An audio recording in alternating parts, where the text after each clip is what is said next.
Good evening. The time is 6:31. I'd like to call this regular Board of Education meeting to order. The first item on our agenda this evening is the call of order for, and the roll call for those Board of Education members who are present.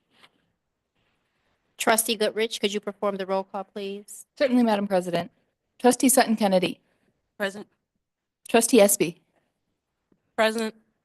Trustee Fields. Here. Trustee Townsend. Here. Trustee Goodrich, I am here. Vice President Lee. Here. President Hawkins. Here. We have 7 Board of Education members who are present. At this time, that takes us to the Pledge of Allegiance. I would like to invite members of the public, the board, administrators, staff to join us in reciting of the pledge. I pledge allegiance to the flag of the United States of America and to the republic for which it stands, one nation, under God, indivisible, with liberty and justice for all.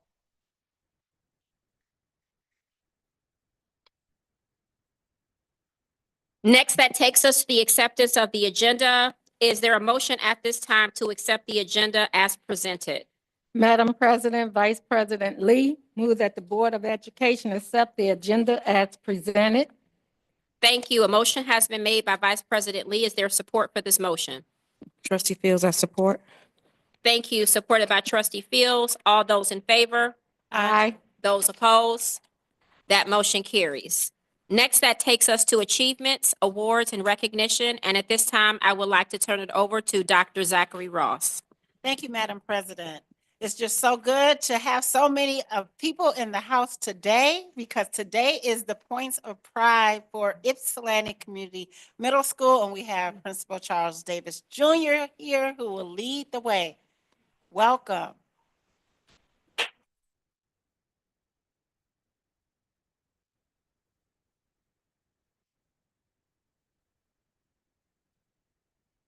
In front of you once again. Today we want to do Points of Pride a little bit different. Instead of showing you a lot of slides, what we really want to do is show you who we are, how we, how we break those barriers and those chains, how we defeat the odds, and how we strive for excellence every day. And so one of the things that we wanted to do is, we had a young man, I don't know if you, how much you looked at social media. High day was March the 13th, March the 14th. And we have a amazing staff member, Mr. Hahn, who really pushes kids to learn the numbers after 3.14, which where I stopped. And we have a young man who knows 106 numbers after the 3.14. So I did do a video. We did 76 numbers. He kept going. He is, he's not here right now. He's like, he did it in the lunchroom in front of the whole 6th grade. He let me videotape him, but you guys have intimidated him. So I talked to Dad at 3. He was going to try to change his mind, but that's how we really want to start off. But I have some young ladies. One of the things that we're really, really blessed to have, I think there's over 40 some flags in our building. Diversity is key to what we do every day. If you come in, the number of nationalities are forever growing because we keep getting students in, which is a great thing to happen. So we have some young ladies who I'm going to have come up.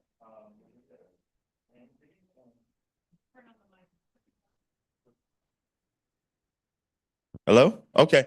I would have spoke louder. I'm sorry.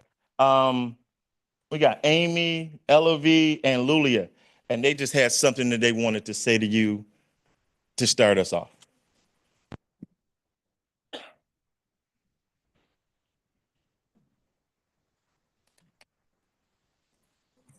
Oh, we're going to readjust it, I promise. Agradezco la oportunidad de hablar en la Junta Escolar. Merci de nous avoir donné la chance de parler au board de l'école. I was bored to see. It's okay. Take it easy.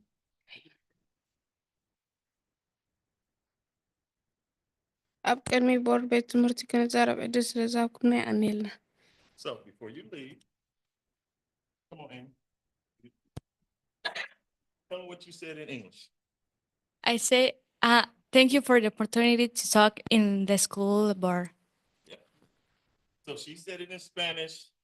Tell I said it in French. Eloise said it in French. And Lulia, tell her what language. Integrinha. Yeah, so again, we just wanted you to kind of get it started. I mean, the richness and the culture is growing and we celebrate it. So thank you.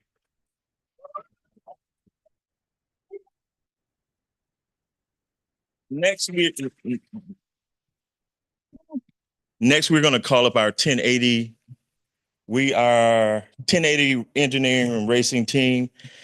I came and asked you guys to give us an opportunity to go to Chicago. I think I said we were going to win. I'm pretty sure I did say that. We did. Come on up here, AP. Bring the bag. Go bring the blue bag. Monet, go get one of those. Greg, go grab one of those. So we moved to a new building that we love, and I'm gonna be real brief, but it ain't gonna be that brief. And one of the things that we do is we have a superintendent that she demands we strive for excellence in everything that we do. I ain't done. I'm gonna do 2 this time. Almost. Here we go. So, these young people, if you don't come on up here, come on. Come on.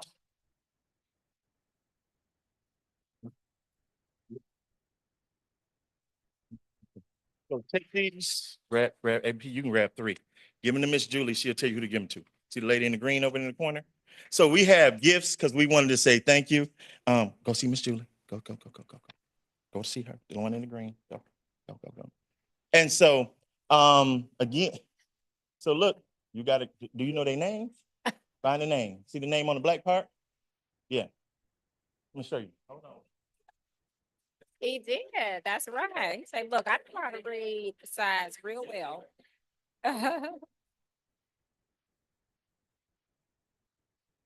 So baby, Dr. Zachary Ross, black and white, there you go. Yeah. So this is a small Thank you so token of much. appreciation. These young people had to design a poster that talked about the theme of the year. They had to do a data design driven paper. They had to do a tech report. They did a drag race with a tech report. They made a commercial. What am I missing? What else we had to do? It was 7 different items that they had to do. And we stayed every day since you gave us the approval after school for 3-4 hours a day. And so for us, last year we won the racing events. This year we were the grand champions. We won everything. Wow.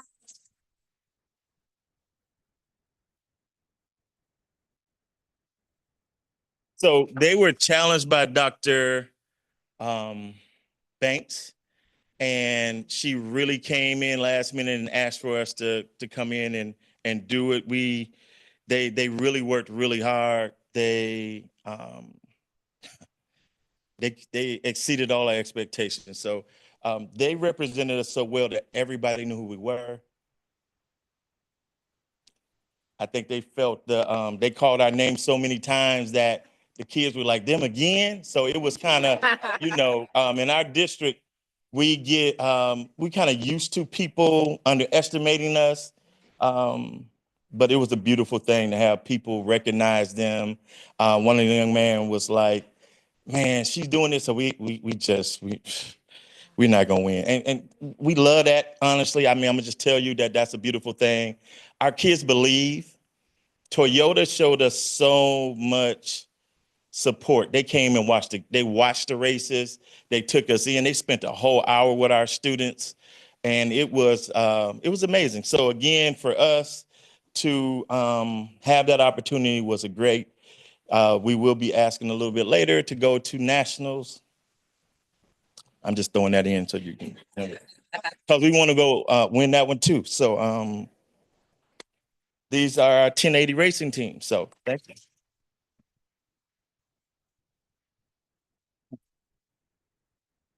So next, what we're going to do, because we're going to be really mindful of time, and the room is, I mean, this standing room only, which is what we love. We had a musical. And before I even talk about the music, I want to thank a lot of you for showing up.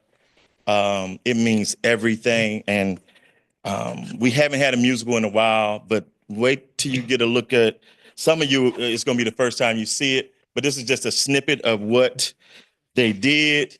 It was, I want to say, flawless performances. Nobody forgot their lines, no stage fright, no hiccups. It was one of the most phenomenal things that I saw, for them to remember every line, the way that they danced, the way that Miss Chester, Miss Brady, Miss Tierney, Miss Harry, it was a collective group. Who am I missing? Miss Wagner. Not just the people who did the performances, almost our entire staff showed up, and they brought their families. That on a Saturday, that's the community that we're building. That's the thing that when we talk about points of pride, that's what we're so proud of. Now we're gonna, you guys have a seat. We're gonna bring up in character two of the most talented young people, and they're gonna give you a quick snippet, like, so come on up. This is Jordan and Olympic.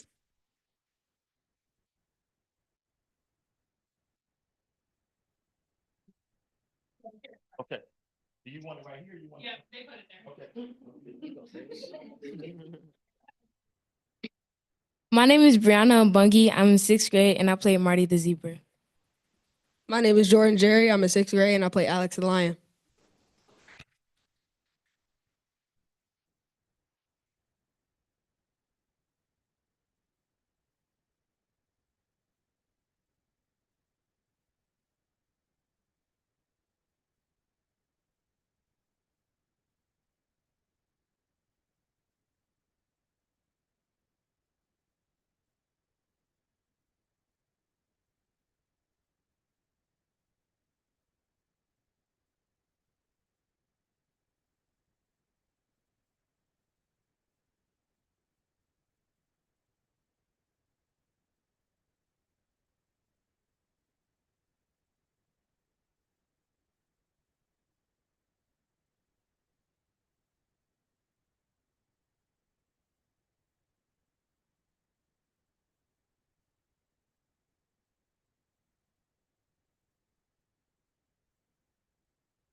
Thank you, guys.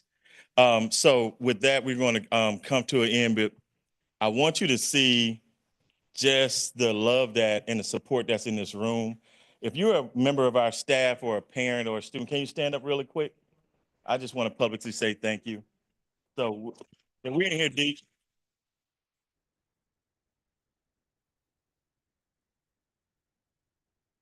You're a parent, you're a student, you're a parent. So we just want to say thank you for the opportunity, and the support is it's unbelievable. What you do is thankless like we do every day, but we want to take the day to say thank you. And like with that, we just want to, if there's any, I don't think you have any questions during points of pride, right? Y'all don't do that, right? I'm generally up here trying to answer questions, so you get. So in that case, thank you, and have a great day.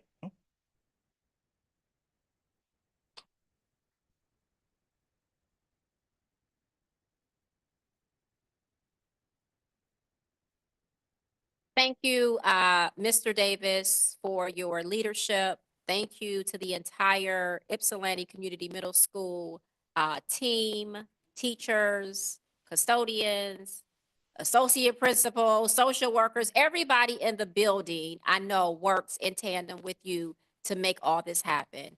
And so I know that I speak probably on behalf of the board in saying we are absolutely full, thrilled, proud, and absolutely know that each and every one of you students, no, not students, scholars in this district can do absolutely anything you put your mind to. Parents, community members, everyone who represents some aspect of Ypsilanti Community Middle School, thank you for all that you are doing and all that you will continue to do to shine. Let us give everyone another round of applause.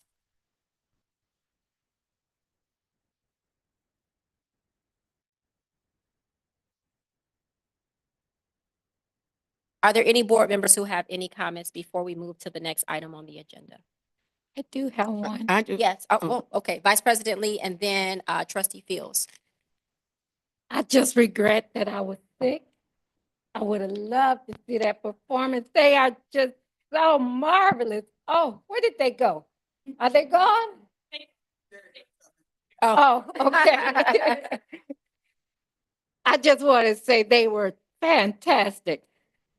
So that's all I have to say. Oh, that was great. That little snippet. Yes, you too.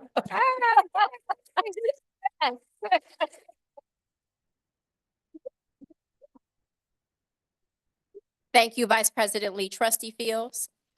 Yes, I too want to say thank you, but I saw it opening night, so I got to see the full deal. So for those who missed it, but it was really nice. I went up to them and I could not believe how everything just ran. It just ran smooth. I thought I was at a really real Broadway play. I mean, they really did really well.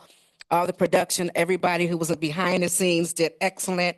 I can't wait to see what else you guys got for us.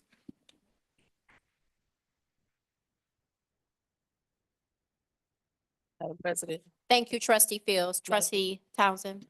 I was able to come to the event on Saturday, and I cried through the whole entire play.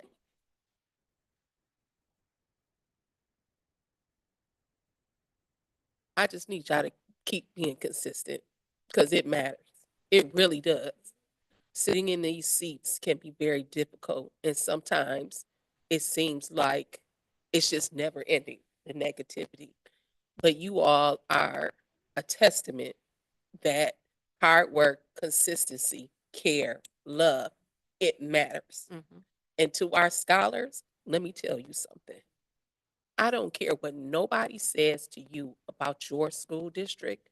Trust and understand you coming from the best, and your board got your back. And we have an expectation for everybody in this district, especially our scholars, to be excellent Mhm. at everything that you do. And I need this drama program to grow Mhm. because when I say it was some true talent, Mm. down to the details of the set, Mm. down to the program, everything, it matters. It matters. And I just want to say thank you to the entire team, Mr. Davis, everybody. Please understand your work matters and it is not in vain. Thank you.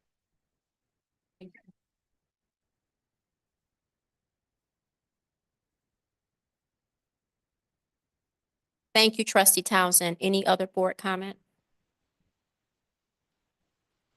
All right, thank you again. Next, we have the recognition of our Wayne State University SEED graduates. I'll turn this back over to Dr. Zachary Ross. Thank you, Madam President. If we have SEED graduates who are here, will you please come to the podium as I share information about these amazing staff members? Because we know that our scholars cannot be fully who they need to be without our amazing individuals who lead in the classroom. And so on behalf of the Board of Education, we congratulate these Wayne State SEED program graduates who just demonstrated exceptional dedication and academic excellence throughout their journey. These students and these people who represent just a portion of our wonderful, wonderful staff members here, they haven't not only completed the rigorous curriculum requirements, but they've also emerged as true leaders and innovators who embody the very best of what Ypsilanti Community Schools represent. They are now the new they have a new ESL certification, and they're being able to put it right into practice. And I want you to see the diversity of this group, like where they teach, what grade levels they teach, the scholars that they touch. We are confident that these SEED graduates will continue to make significant contributions to their communities and serve as inspiring example for future generations of our students. So we have some of our folks here, but I want to just congratulate Rachel Anderson, Renee Brooks, Kayla Dillon, Rebecca Fuller, Shannon Happy, Aaron Kissel, William Mara, Amy McVeigh, Tabia Patton, Jennifer Bruss, Tyler Rindo, Catherine Schaefer, Andrea Stanzik, and Abigail Woodman for their contributions, for going, not only working all day, but then going above and beyond and bringing, when they did that program, they had to bring the ESL work to their classrooms. They had to do case studies, and they took the time and were committed to really excel. So we just thank you for that commitment.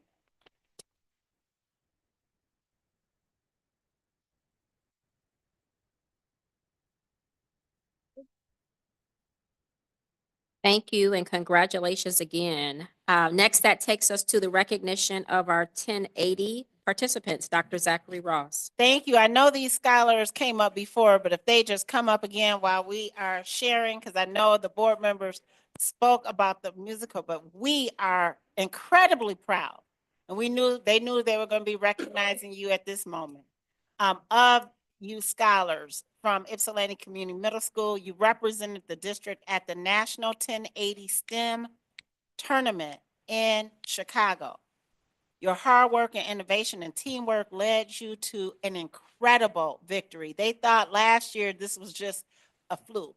I'm telling you, you showed them this year that you have the talents, you have the abilities, and we are so proud that you brought home the grand prize and earned first place in multiple categories, as we heard today.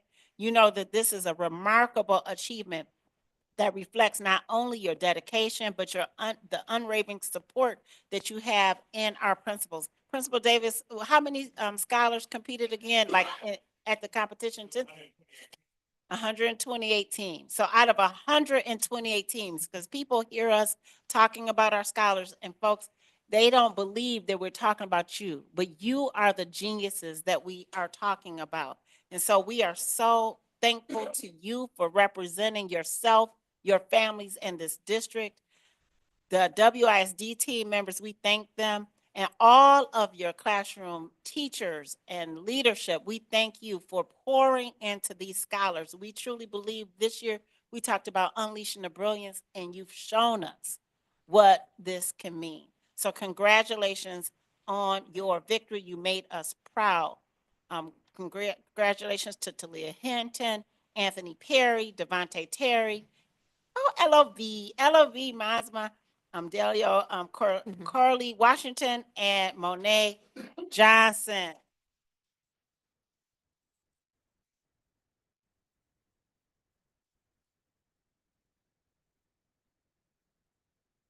Thank you again, Ypsilanti Community Middle School Scholars. We are so very proud of you. Can we all please stand to our feet because grand prize is a big deal.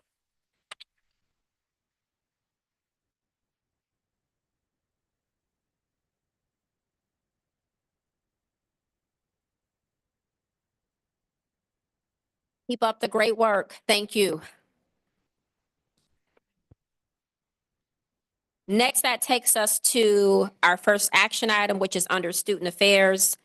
And we have an acceptance of a field trip to Houston, Texas. Is there a motion at this time? I'd like to speak if possible. So I am Chef Deanna. I'm here from RCTC Culinary Arts. I'm the teaching assistant over there. We have a team that has been working incredibly hard to try to put a meal on the International Space Station through the NASA Hunch program.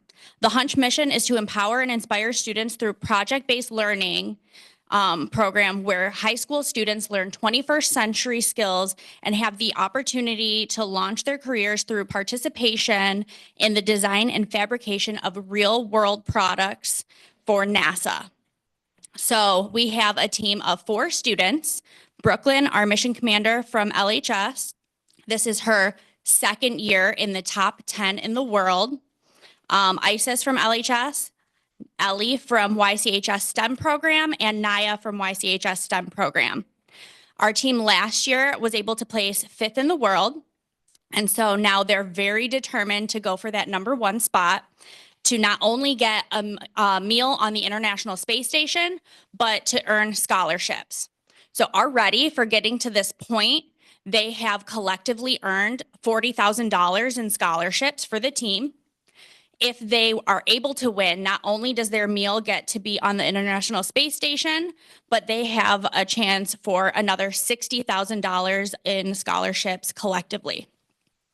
So the NASA Hunch program, Culinary Challenge, is partnered with the American Culinary Federation, Sullivan University, World Chefs, and the Johnson Space Center Food Lab.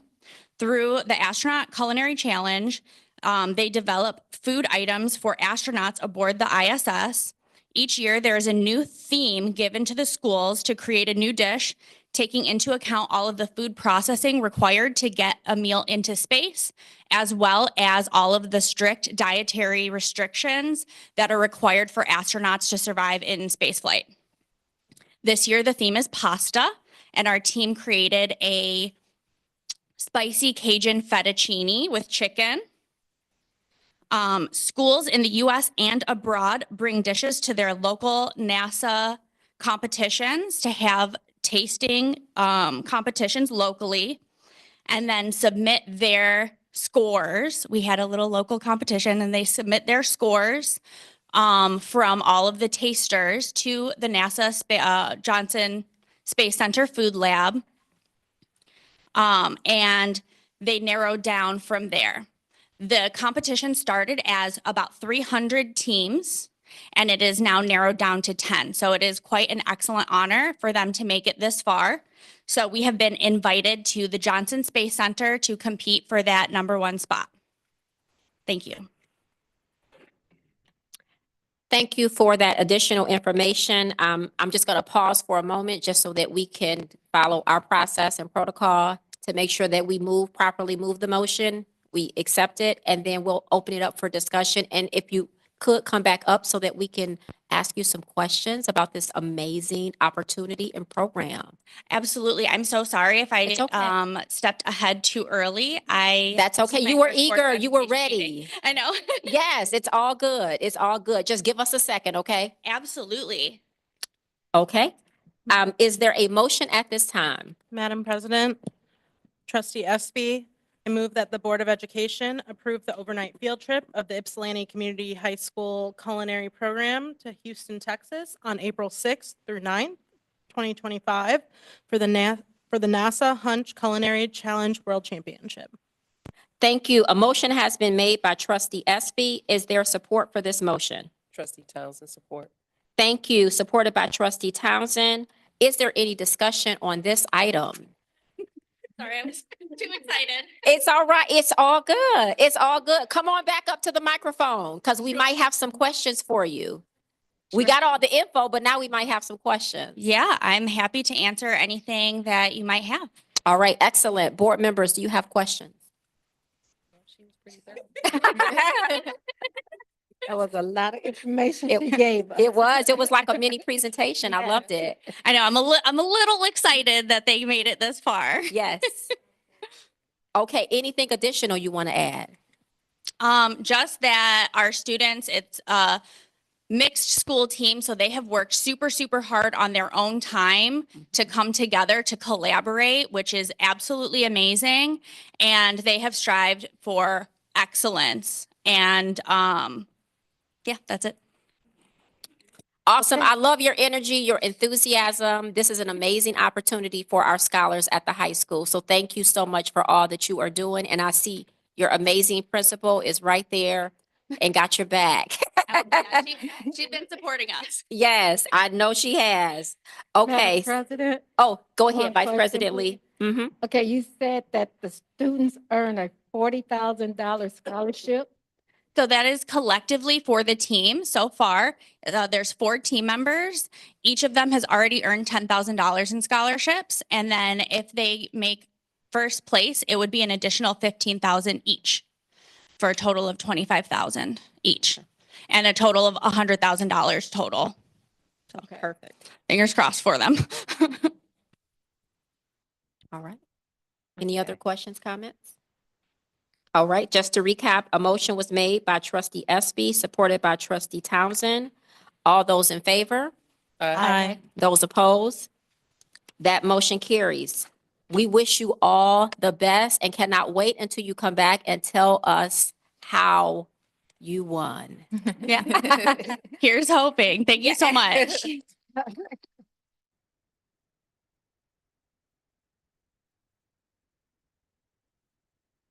Next, that takes us to the acceptance of a field trip to Charlotte, North Carolina. Is there a motion at this time? Madam President, I move that the Board of Education approve the overnight field trip of the Ypsilanti Community Middle School 1080 program to Charlotte, North Carolina on April 24th through the 27th, 2025 for the National Championship Challenge for the 1080 race at the Charlotte International Speedway. Thank you. A motion has been made by trustee Townsend. Is there support for this motion?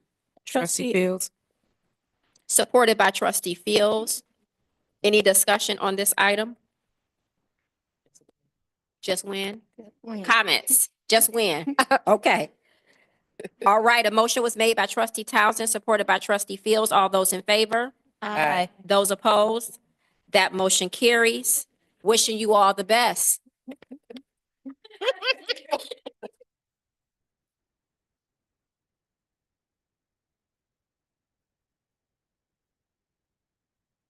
Next, that takes us to an acceptance of another field trip for Ypsilanti International Elementary School. Is there a motion at this time? It looks like the WISE community and scholars are going to Somerset.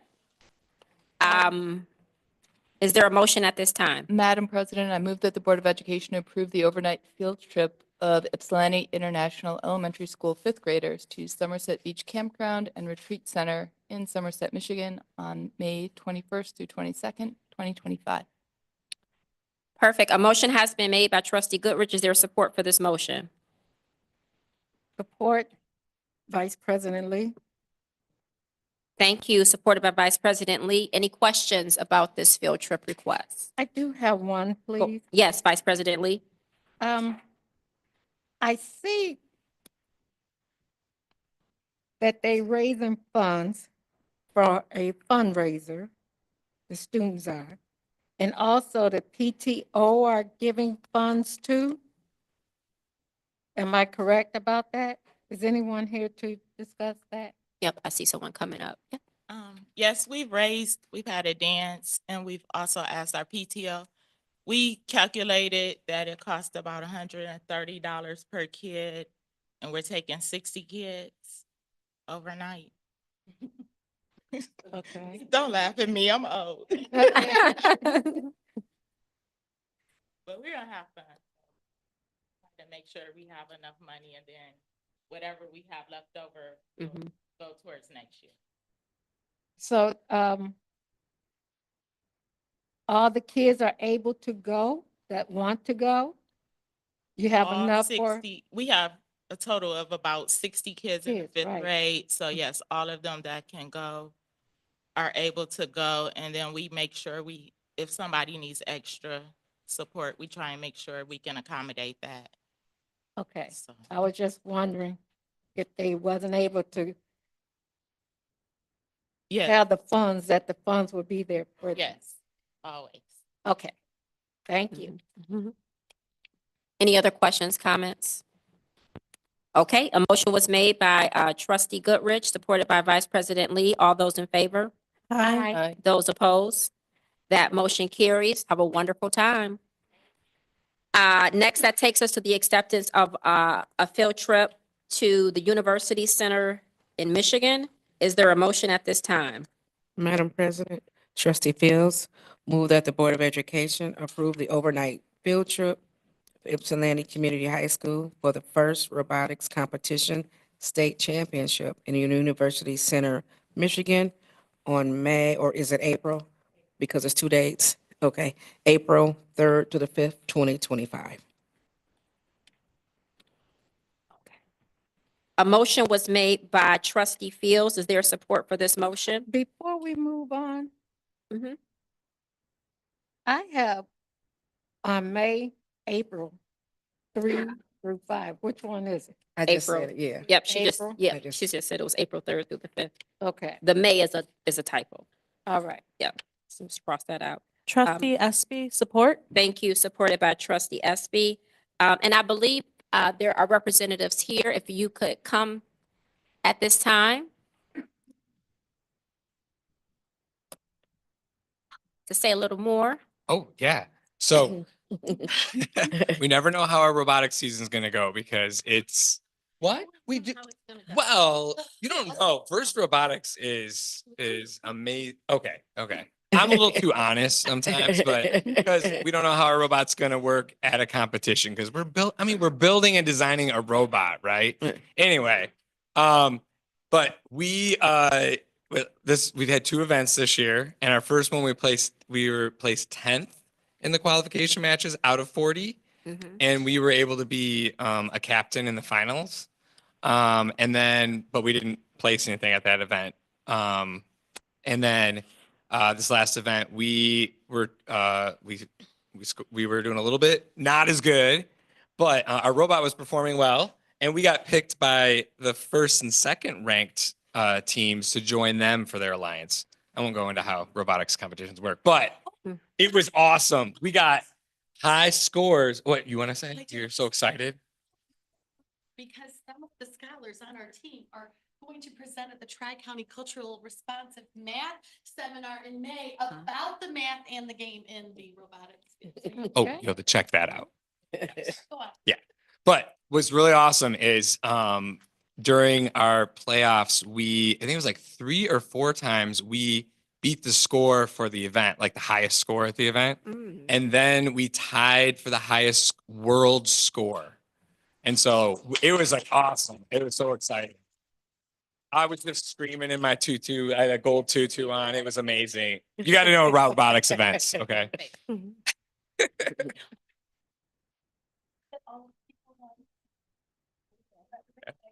Very nice. Anything else? I think they're good, right? I was just waiting to see if there's any questions. Oh, I was like waiting for the next scene. I'm, Yeah. you know. So we ended up placing first place at the event. That's why we got the medals. And we're really close to, well, this is the thing is if we don't go to, we're not 100% that we're going to states because we have to wait 2 weeks before the state rankings come in place, but we're at a really good place because we got to be one of the top 160 teams. Currently we're at 44, but there are a lot of teams that still need to compete. So Yay. we're really, there's a good chance. All right. Better than ever. also showed up at the event and we drove the van. Well, I drove the van. That was very Okay. exciting. Beautiful. I was just getting ready to ask who will be driving. Oh, Okay. And during spring break, I plan on getting mine, so I can drive one of the other Toyota. Okay. you all are I was- outstanding. I was gonna say, they want to keep you on the team. You're your biggest cheerleader, yes. May I ask, when will you know for sure if you were going to be able to go to the state At tournament? the end of the month, Okay. because I think on the 29th is when the last event ends, and so Okay. then we will know for sure then. We look forward to updates. We do. Thank you for the invitation. I might show up with my go-to too. Yeah.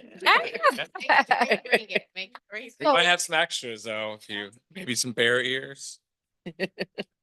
It's pretty fun. So what fundraising have you done or will be doing? Yeah, so we have our nonprofit, Ypsilanti First Robotics Boosters Incorporated. And so we already have some funds in place. Okay. And that's what's kind of paying the initial costs in our hotel rooms, which we got reserved now and stuff. But we're also doing, so we'll continue to do fundraising. We continually do fundraising, and we're doing a bowling fundraiser, which we're hoping to also include all the elementary and middle school teams to come. So expect to see some stuff about that. So if you know anyone at a elementary school or one of the coaches there, like we're gonna pack out Lodge Lanes and raise some money for our teams. I might join. That's May 3rd. Save the date if you want to do that. May 3rd, Lodge Lanes, 12:30 to 3. Okay, I might come, I'm a bowler, so I think I might hang out there. Yeah, we do sell tickets at the door. Awesome. Any other board comments or questions while we have this amazing team up here? It's all good. You are giving us lots of joy. None? All right, let me recap. A motion was made by trustee Fields, supported by trustee Espy. All those in favor? Aye. Those opposed? That motion carries. Have a wonderful time. Thank you.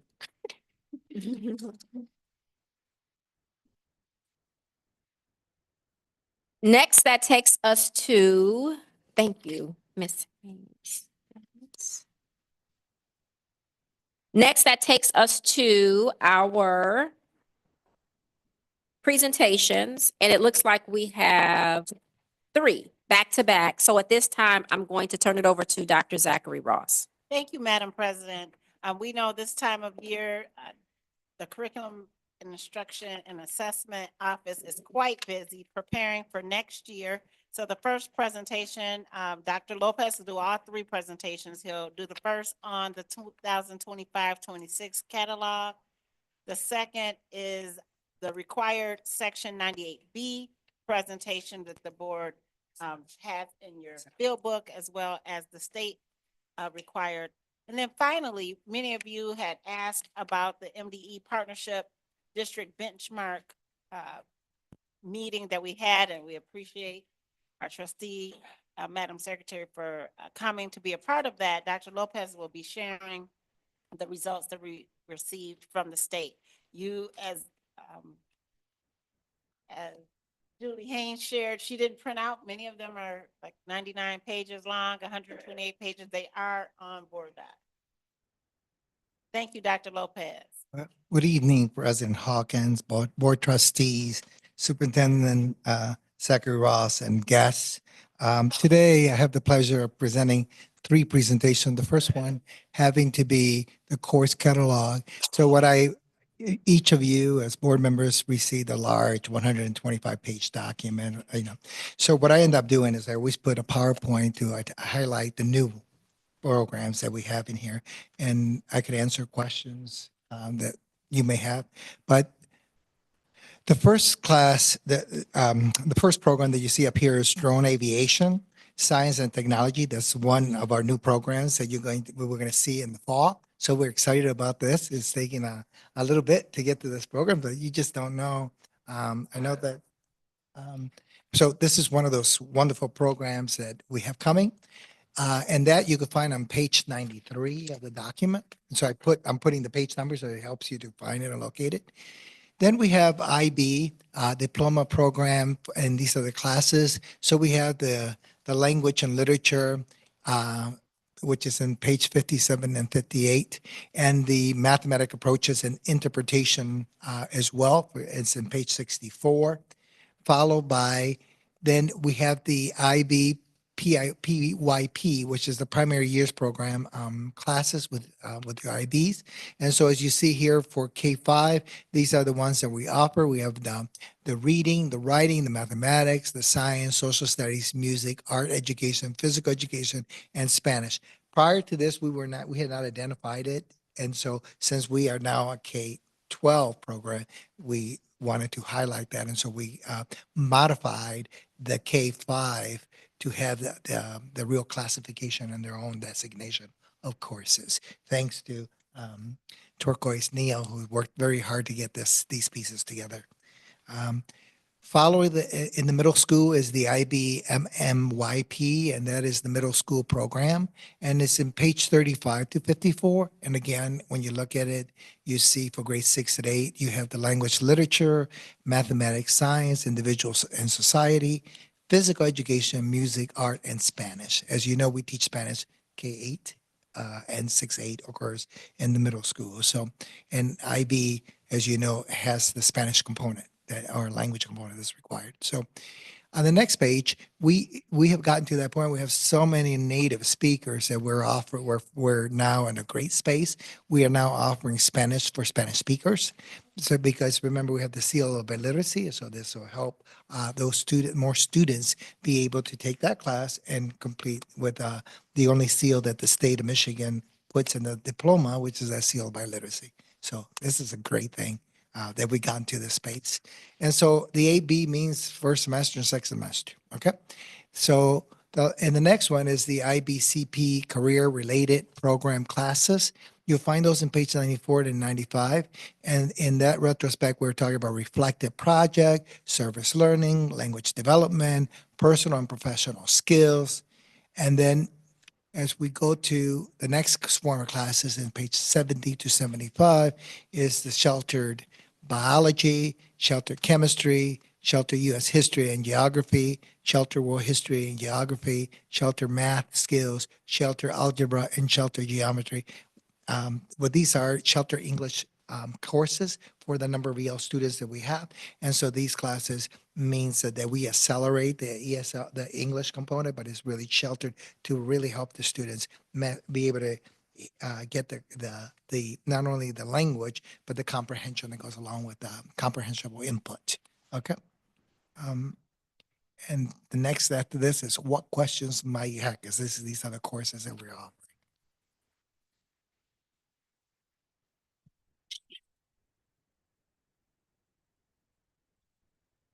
I'm sorry, go ahead, trustee Townsend. Just for clarification, these are for all of the schools or just the magnet schools? So these are new, it was like the shelter English is for the high school. Okay, And then the Spanish for kids at the high school. okay, But the IB classes are all for the IB program. And the drone aviation is at the high school as well.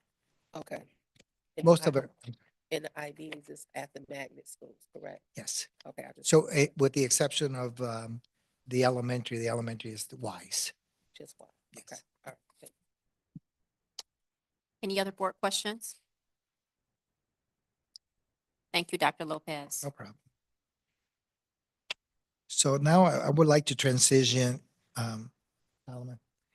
I'm going to transition to 98B progress report. As you know, 98B is not required anymore by the state of Michigan, but what is required now in order to get the dollars for the benchmark assessment is 104B, which actually means that we have to share with the school board 3 times a year, 2 times a year in the winter and also in the spring, the assessment results. And so at this point in time, this was the law before. And so now the law, well, what we liked about the report is that we wanted to keep the report because the data, the way it's gathered, it allows us to do that, to gather the data that we want. One of the things that we were able to do this time around is create cohort trends so we could see more of that. And so I'm excited about that work because you'll be able to see some of the work where we have been and where we're headed.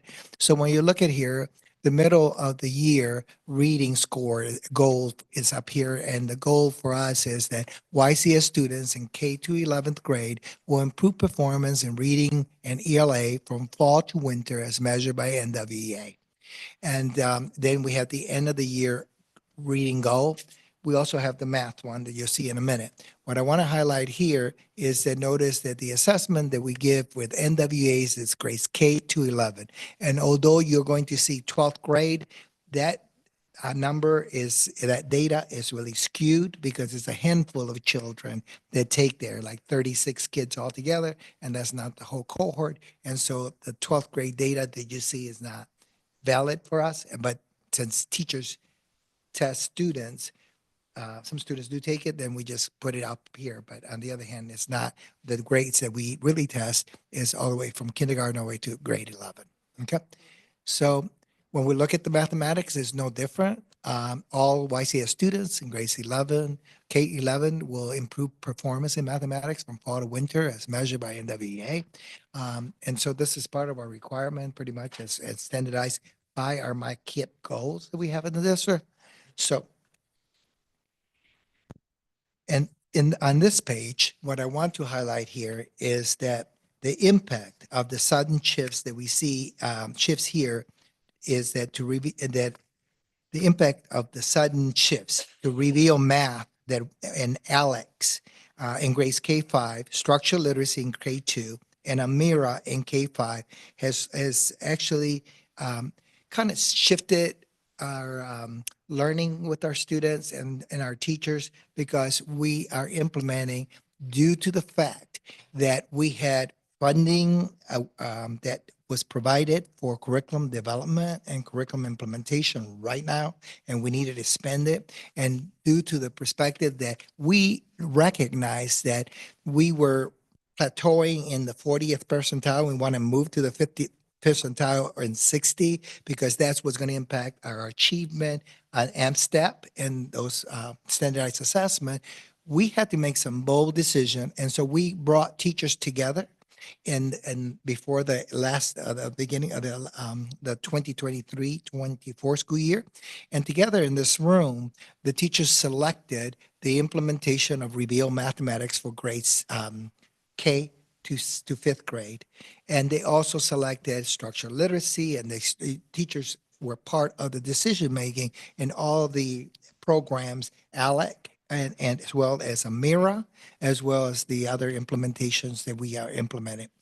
With these bold decisions that we made, then there were some shifts that you're going to see that I'm going to highlight, but I want us to be very clear that all these shifts were needed in order to move us and from where we were, that we were really stagnant, to where we need to go and where we need to be.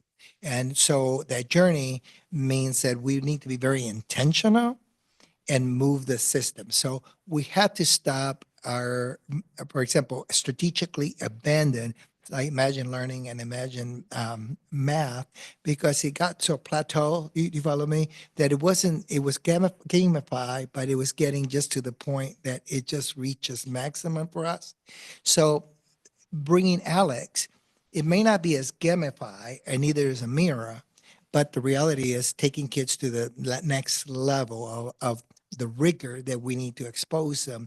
And that takes a little shift. And that's what you're going to see in the data, a shift in our K-5 program. But then when you see in the high school, the middle school and high school, then that shift continues to move forward. So that's what you're going to see in our story today. Okay. As you look at here, our overall proficiency and growth continues to increase, both in reading and mathematics. in the NWA norms for grades K through 6. We did not see similar improvement because of what I'm explaining to you, that are the initiatives that this is the mechanical year for our math program right now, and it's a mechanical year for a lot of the other MIRA, as well as the structured literacy, that is that dyslexia program that we are infusing here in the district to meet the state law. The transition from 5th grade to 6th grade, and again from 8th grade to 9th grade, are particularly difficult and continue to be continue to be like that for our district. One of the things that we are implementing to move forward with those grade levels, the student from 5th to 6th grade and 6th to 8th, is to really target summer professional development, but also throughout the year, go into these systems to look at an initiative that really going to bring the rigor and the engagement of the students by really looking at an academy structured to be able to support our students. And so that itself, we will be meeting with our leaders and our staff to make sure that we could co-design that together, because people support what they help create. And then that spirit, we don't want to dictate, but we also know that that urgency has to be there because we've seen patterns. So today it's about for us to look at patterns over time. And so you're going to see new data that you haven't seen before that gives us trend data that will allow us to make better informed decisions as a school board and as us as instructional leaders to make sure that are we headed the right way? And I'm here to tell you, we are headed the right way. We have to stay the course, trust the process as we move forward. But if we abandon ship in the middle of implementing new programs, it becomes scary because then we got to give it some time. Okay.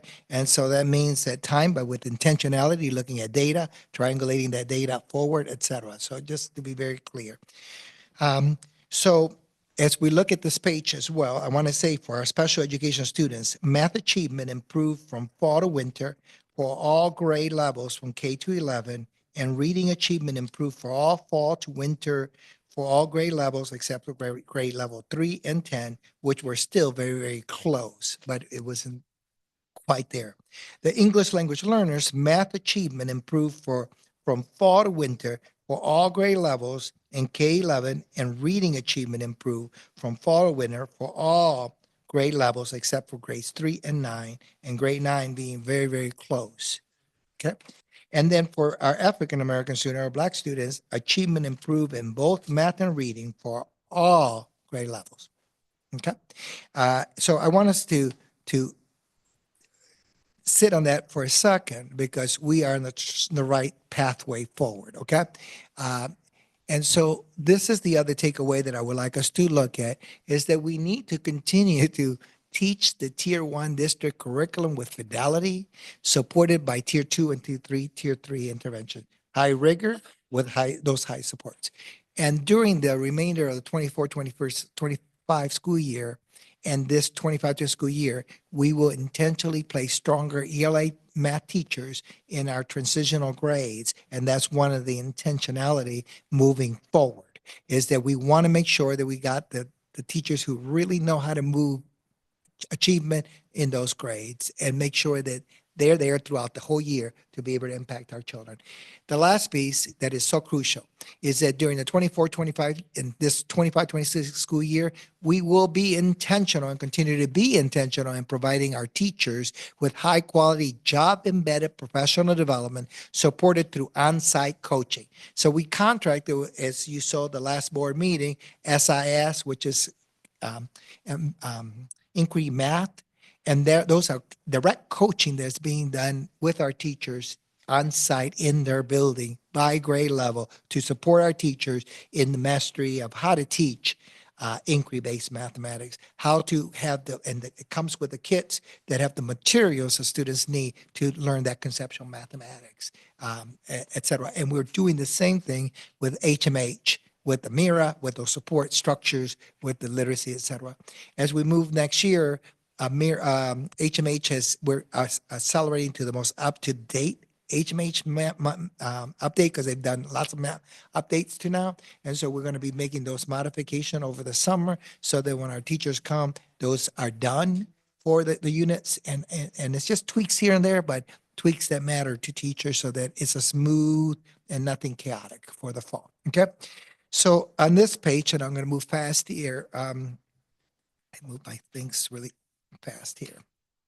On this page, what you see here is these are the fall 2024 NWEA reading benchmarks and the winter 25 reading mid-year assessment for all students in the district.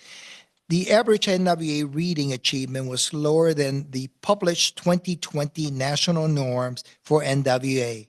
Reading achievement across all grade levels in the largest difference noted were in grade 1 and grade 6 is the two grade level that showed a gap that we were looking at.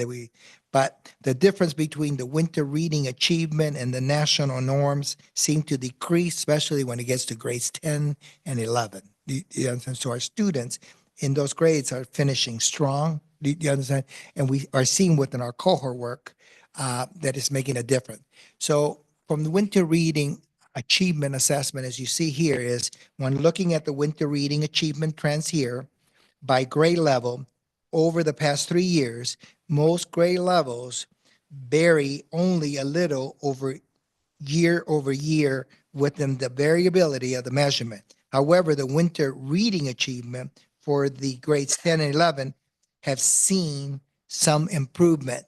So when you see the light blue, the middle blue and the dark blue, this cohort is, the light blue is actually 22-23 school year. The middle is 23-24, and the dark is 24-25 school year.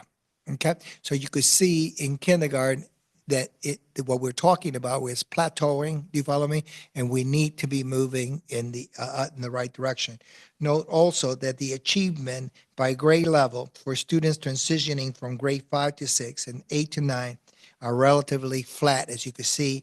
And so that's why this last year in conversation with Dr. Zachary Ross and the team, we made a commitment that this is the year that we're going to roll out these initiatives and these programs forward.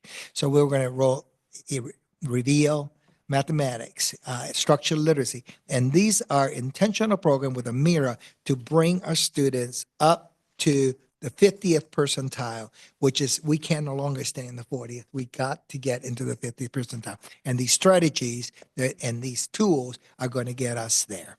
Okay.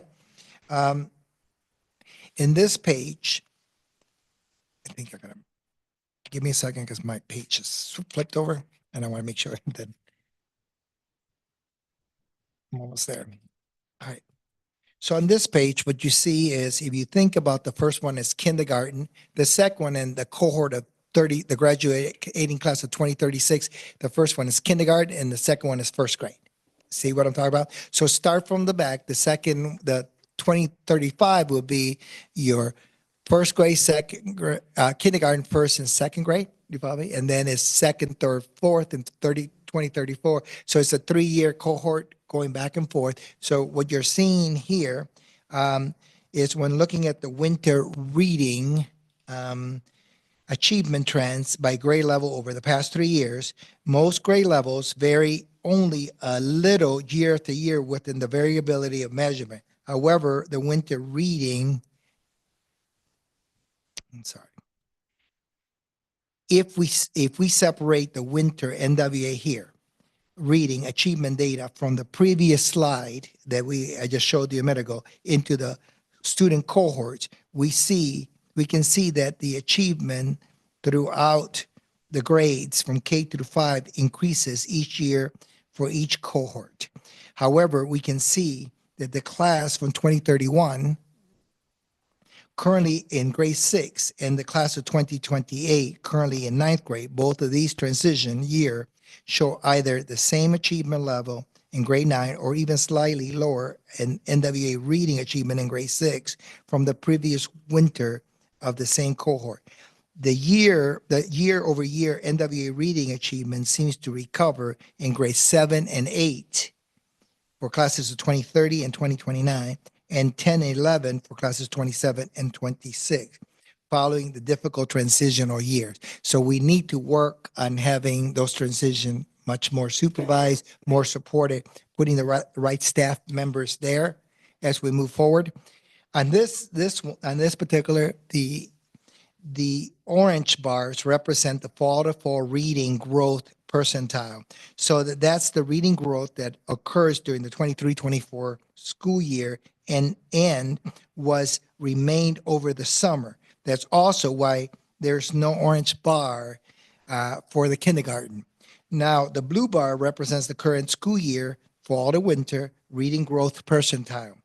For example, if you look at grade 3, I want you to pay attention that the orange being large doesn't mean that it's better than the other. I just want to show you what this means.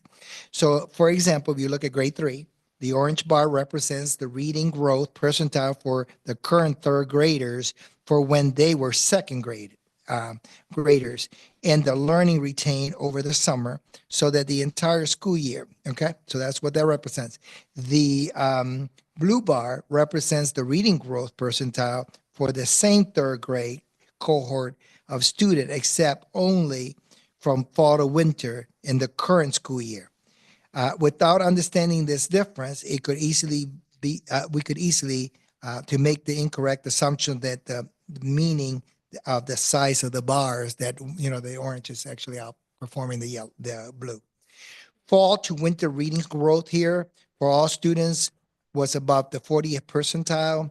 The range of the MDE consistent that considers effective with respect to all students' percentile growth for K-5 and 7 and through 11. It's encouraging to see grade 10 having a fall to winter reading growth above the 50th percentile. And for grades 1, 2, 3, and 6 had lower fall to winter reading growth.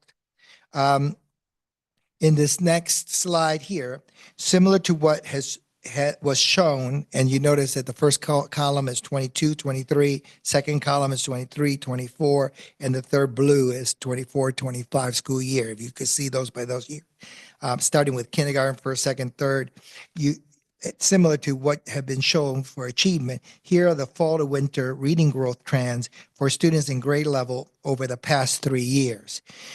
These show a bit more variability, but the general trends are that reading growth percentile flattens in the transitional grades, 6 and 9. On this slide, when you're looking at this slide, you'll notice that grades K to 5, so breaking out the previous data from the cohort, looking for instances where the darkest bar, fall to winter NWA reading growth for the current school year, is markedly different or where the trend changes directly. So when you look at this, comparing reading growth within the cohorts for the fall to winter intervals, grade 8 through 11 classes for 2009 through 2026, last year's 7th and through 10th grade show improved growth, while most of the other grade levels in K-5 did not. As you observe, the K-5 classes for 32 to cohort 32 from 2032 to class of 2037, the current fall to winter growth is lower than the previous school year. And that is because of the initiatives that we started and all the new things that are taking place that we needed to do. And that's why so here is where I wanted to go. This is a new piece that I want to talk. So we've been at the 40th percentile with this, where teacher implementing new curriculum right now and students responding to the increased rigors where we are right now. Okay. So where we have to be, or where we're headed and where we need to, and why we're making the bold decision right now to implement Reveal. This is intentional. Alec, is because we need to get our students to a place where they're engaged in their own learning. Okay, so that not only are they learning the standards, but they're moving to competency based where they're demonstrating the proficiency of mastering those standards. So in order to make that happen, that when we go through this journey of raising the bar like we're doing with the support, high rigor with high support that we're doing now, teachers will start seeing the results of the students, and their enthusiasm will result into more rigor, et cetera. Dr. Zachary Ross, myself, and Ms. McCarty have been going through the buildings conducting shadowing principles, and we are very impressed with the rigor that we're seeing in our classroom. Okay. And so we are seeing evident that we're moving in that direction. Please note that I sit with principals and have real in-depth conversation. Like the middle school, we had in December, I brought out the data, each of the vendors came in, showed the data where we are, showed the gaps, who was using the program, who was not, where the gaps were. We had an honest conversation. The middle school got together, revamped that program, and roll out the initiatives forward. So the perspective here is we don't have an opportunity here or the luxury to fall asleep on the wheel. We need to be having conversation about achievement every single day. And so we do that in this district. We have courageous conversation with our administrators, with our teachers, with instructional coaches. So this journey for us is real work, but I wish children could be a sipper that you could just put the knowledge and sip it back. It doesn't happen that way. And so I just want us to know that our children are not broken. Systems sometimes are. Do you follow me? Our children may, with the right supports and the right rigor, they'll grow into that crown. You follow me? The crown we wear on the head, we don't wear on the shoulder, we don't wear on the hip. Okay, we're not going to lower standards. We're going to go that we want the kids to, with all the supports are there to go through the crown and moving forward. Okay, so this chart, there is always, and this was so important to me because here's what you see there. There will always be some variability in both achievement and growth, but that variability usually centers around some baseline. For YCS, growth has recently been around the 40th percentile overall, but that to see measurable improvement in achievement and at least comparable with national averages, we need to move our growth baseline to something higher than the 50th percentile. That, and we could see growth in the MSTEP and PSAT and all of these. Baseline upon our data, as you see here, we need some intentional instructional moves, which require us to leverage the funding that was awarded by the district. And this is what I've been talking about. So strategically abandoning everyday math and Imagine, moving to all these programs that we talked about. From a teacher perspective, new curriculum and platform initially take extra time and efforts to learn and implement with fidelity. So we are at the mechanical stage with some of these curriculum initiatives that we implemented, but we're in a great space with the coaching and the supports that we're getting. Our teachers are, and I want to say, I commend our teachers for taking the rigor, for sitting with us, deciding, hey, we need a different math program in here, for them to say, hey, we need a dyslexia program in here. The reality is our teachers have guided this work side by side with us. So we don't do two for or not, we do with people. And that takes a little slower, but doing two people, then at the end, we're going to get the result because the teachers are on board with that we need to move in this direction and we're headed in this direction, okay? And I also want to take the time to appreciate all the work that you do. And as you were, Trustee Townsend, you had me in tears over there because I felt the same sentiments. I was over there with tears as well. But I'll say the following. We have no time, and that's the same thing that we say here. We got to focus on providing our children with the very best. And the curriculum initiatives and things that we're employing, the supports we're providing with the teachers, it's getting us, it's going to get us there. And we just get a little bit of more time, but we're getting there. Okay. The next piece here with this slide, and this is now the math, shifting in math. Math, we did better than we did in reading. And so a lot of it is a tool that we had and it's working. And so these are the fall NWA. I'll go a little faster this one because you have a better understanding of this. These are the fall 2024 NWA math benchmarks for 24-25 school. NWA mid-year assessment for the students, similar to reading. The average NWA math achievements was lower than the published 2020 norms, math achievement across the level. The grade K winter math achievement was close, but slightly more 5-point RIT scores below than it was. But through the elementary grades, winter math achievement is slightly below as compared to the norms of the 2020 norms, okay? But the scores for grades 9 to 11 are starting to slowly to show achievement closer to, but still below the national norm. For grades 11, a score of 224.3 is less than one half of the standard deviation below the 11th grade of 233.49. So on this, when we're looking at the data and we're looking at it from this perspective, these sets, and again, it's 22, 23, 23, 24, 24, 25. The first three rows are kindergarten, the second rows are all first grade, the third row is all second grade across the time, okay? These set bars are winter math achievement at the grade levels for the past 3 years. The 3-year trend for winter NW math achievement is largely similar to the results in reading, except that in addition to grades 10 and 11, there appears to be significant improvements in math achievement at grades 7 and 9 as well. At the middle and high school levels, our achievement is improving more quickly in math than in reading.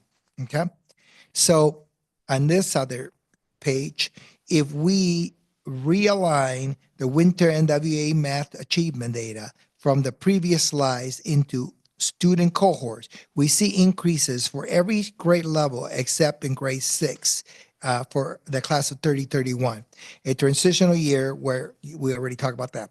The data indicate that when it comes to math achievement, we're moving in the right direction. Okay. On this page, what we see is the orange bar again represents the fall to fall math growth percentile, so that the math growth that occurs during the 23-24 school year and was retained over the summer. That's also why there's no orange bars in kindergarten. And the blue bar represents the fall to winter math growth percentile within this current year. With the newly adopted Reveal Math curriculum for the elementary, our hope is that to improve elementary NWA math growth and achievement, as you can see, except for grade 12, which should be ignored because the group is small, okay? The fall to winter NWA math growth percentile was higher than the 40th percentile at all grade levels. While grade 6 had lower fall to winter growth math, it was still higher than the 40th percentile. You might ask, why is math growth, if math growth is it's in the effective range across the grade level, why has the growth not translated into increased achievement, at least with respect to the NWA national norm? The answer is that question is that growth needs to be higher than 50 percentile to see gains toward and beyond, moving forward and beyond. The national achievement norms, it's encouraging to see that grades 8 through 11 all had fall to winter math growth above the 50th percentile. So what I'm saying to you, we can get above the 50th percentile. That's why we know that the curriculum Reveal Math and these curriculum are going to get us there, and our teachers working is going to get us there. But it's a new area. We're in a new era that we haven't been there before. Do you understand? And that is climbing into deeper achievement. And that's where we're headed and where we're going. And we're seeing it in the upper grades. The other aspect is, I'm going to plug in here, and I know that some people look at me a little crazy, but I'll say we have seen that the use of Khan Amigo and other AI tools is positively contributing to the math growth in our grade 11, 9 and 11. We're seeing that our teachers are using Khan Amigo in the high school, and that's a pilot, and we're tracking that data, and our students are doing extremely well with these tools. So I want us to make sure that because if we an AI school, there's nothing but positive things that are going to come for our children. I just want us to be very clear. And I think because the students are owning it. When you go to Khan Amigo, the kids are owning that process. It's not somebody owning it for them. And so here in this particular, here are the trends for fall to winter NWA math growth by grade level for the 3 most recent years, which has been consistently higher than the 40th percentile for the past 2 years, and with the exception of grade 1 and 2 for the past 3 years. So we're trending again in the right direction. On this particular slide, breaking down the 3-year fall to winter NWA math growth trends by cohort, you can see where given groups of students had relatively higher or lower growth. As noted before, the class of 2031, currently grade 6, and on here, even current grade level 7 students, class 2030, had a little lower fall to winter math growth here. During the remainder of this year, the middle school will be paying close attention to increasing the math growth for winter and spring, especially for grade 6 and 7. What I said, will say to you, we have half a year still go. And do you follow me? If we sit here and do nothing, we don't get anything. But if we jump and we know what we're doing, we jump in there. So I just think that to me, we have a team of people that are just working hard. And so I know that we're going to end the year strong. Okay. And the other thing is, on the positive side here, the fall to winter math growth for students in grade 10 and 11, classes of 2027 and 26 show much improvement over the previous 2 years, with both well exceeding the 50th percentile and above. So I think that that's important. And when we look at here, I don't know if you noticed, but before we were in the yellow, now this is reading for math. And what we're seeing here is this shows a graphic where our high school students are with respect to the fall and winter NWA growth in both reading and math, which overall spans the middle of the national norm ranges for growth. For math, the whole range for the high school grades is about the 50th percentile, which is what we need to improve our achievement with respect to the national norm. We are trending in the right direction. So there's nothing perfect here. And I'll tell you, I'm trying to put out here our evidence of where we are. Do you understand? But I think it's taking the pulse, but having a plan. We have a clear, strong plan. We're going to continue to move forward. So I'm very positive of where we're headed and what we're doing. So I'm stopping now. The rest of the stuff have the subgroups, all the data triangulated.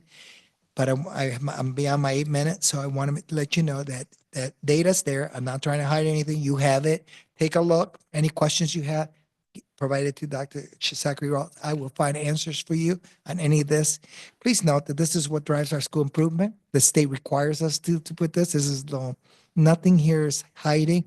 I want to thank Trustee Goodrich, because the cohort data I set with Clark, and then the cohort pieces that you're seeing are new for this year. But that moving forward, you have that cohort data so that you can see our children's data over time. Okay. What questions might you have? Yes, go ahead, Trustee Goodrich. Thank you so much for that presentation.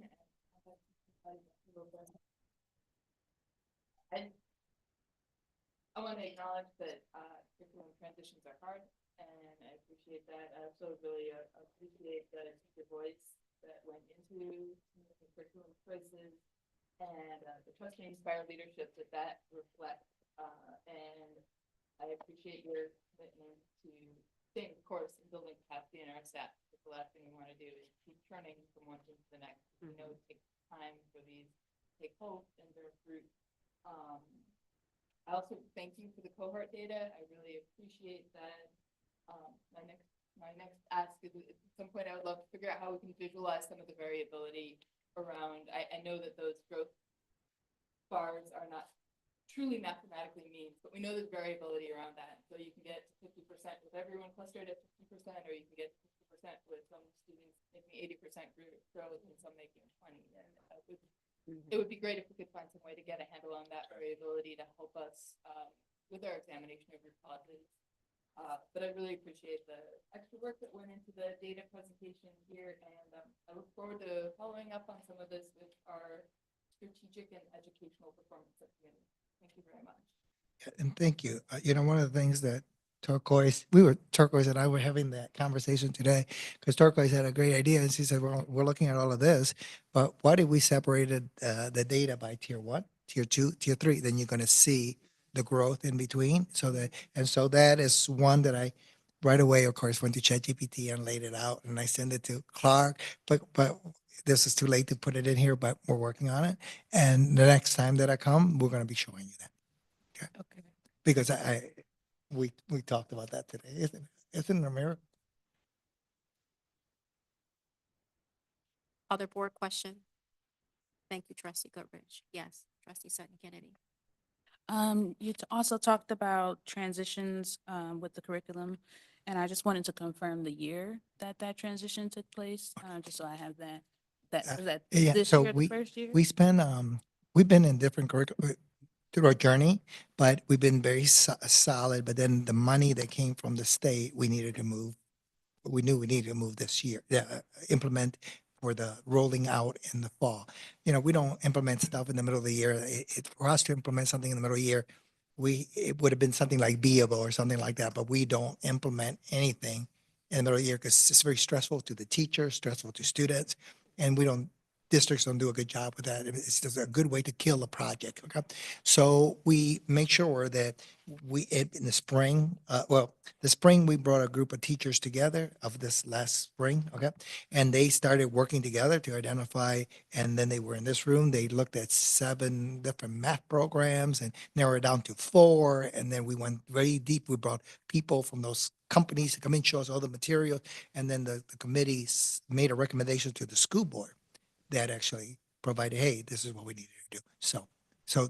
But just note that it is very clear that it happens before the year's up. So, and then we do training. We have all training right away. So we have been doing a lot of training, but you know, one fall training is not going to do it. We have to continue. And then it always moves from whole school training to individual and that's where the coaching come in because our teachers value that.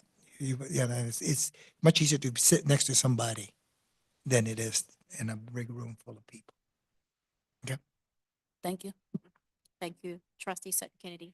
Any other board questions or comments? Trustee Townsend? Yes. So do we have the data, or it would be good to see the data? I know for the last couple of years, one of the issues was absenteeism. And I know we have 2 different companies that is assisting us with that and providing, assisting with us with getting wraparound services and stuff like that, or either whether it was behavior management or, you know, those types of things. It would be good to see what that data looks like compared to the direction of where we're going, specifically for homes and ACE. But I would like to see how we can look at that data as well and how that is actually working because we're spending a lot of money in that as well. And that would be good to see. Yeah. It's interesting because we could even go a little bit further, and that is identifying students by their attendance and see how our scores. So I'll sit with Clark and we'll figure this out. But thank you for the input because that makes a whole lot of sense. Other board questions, comments?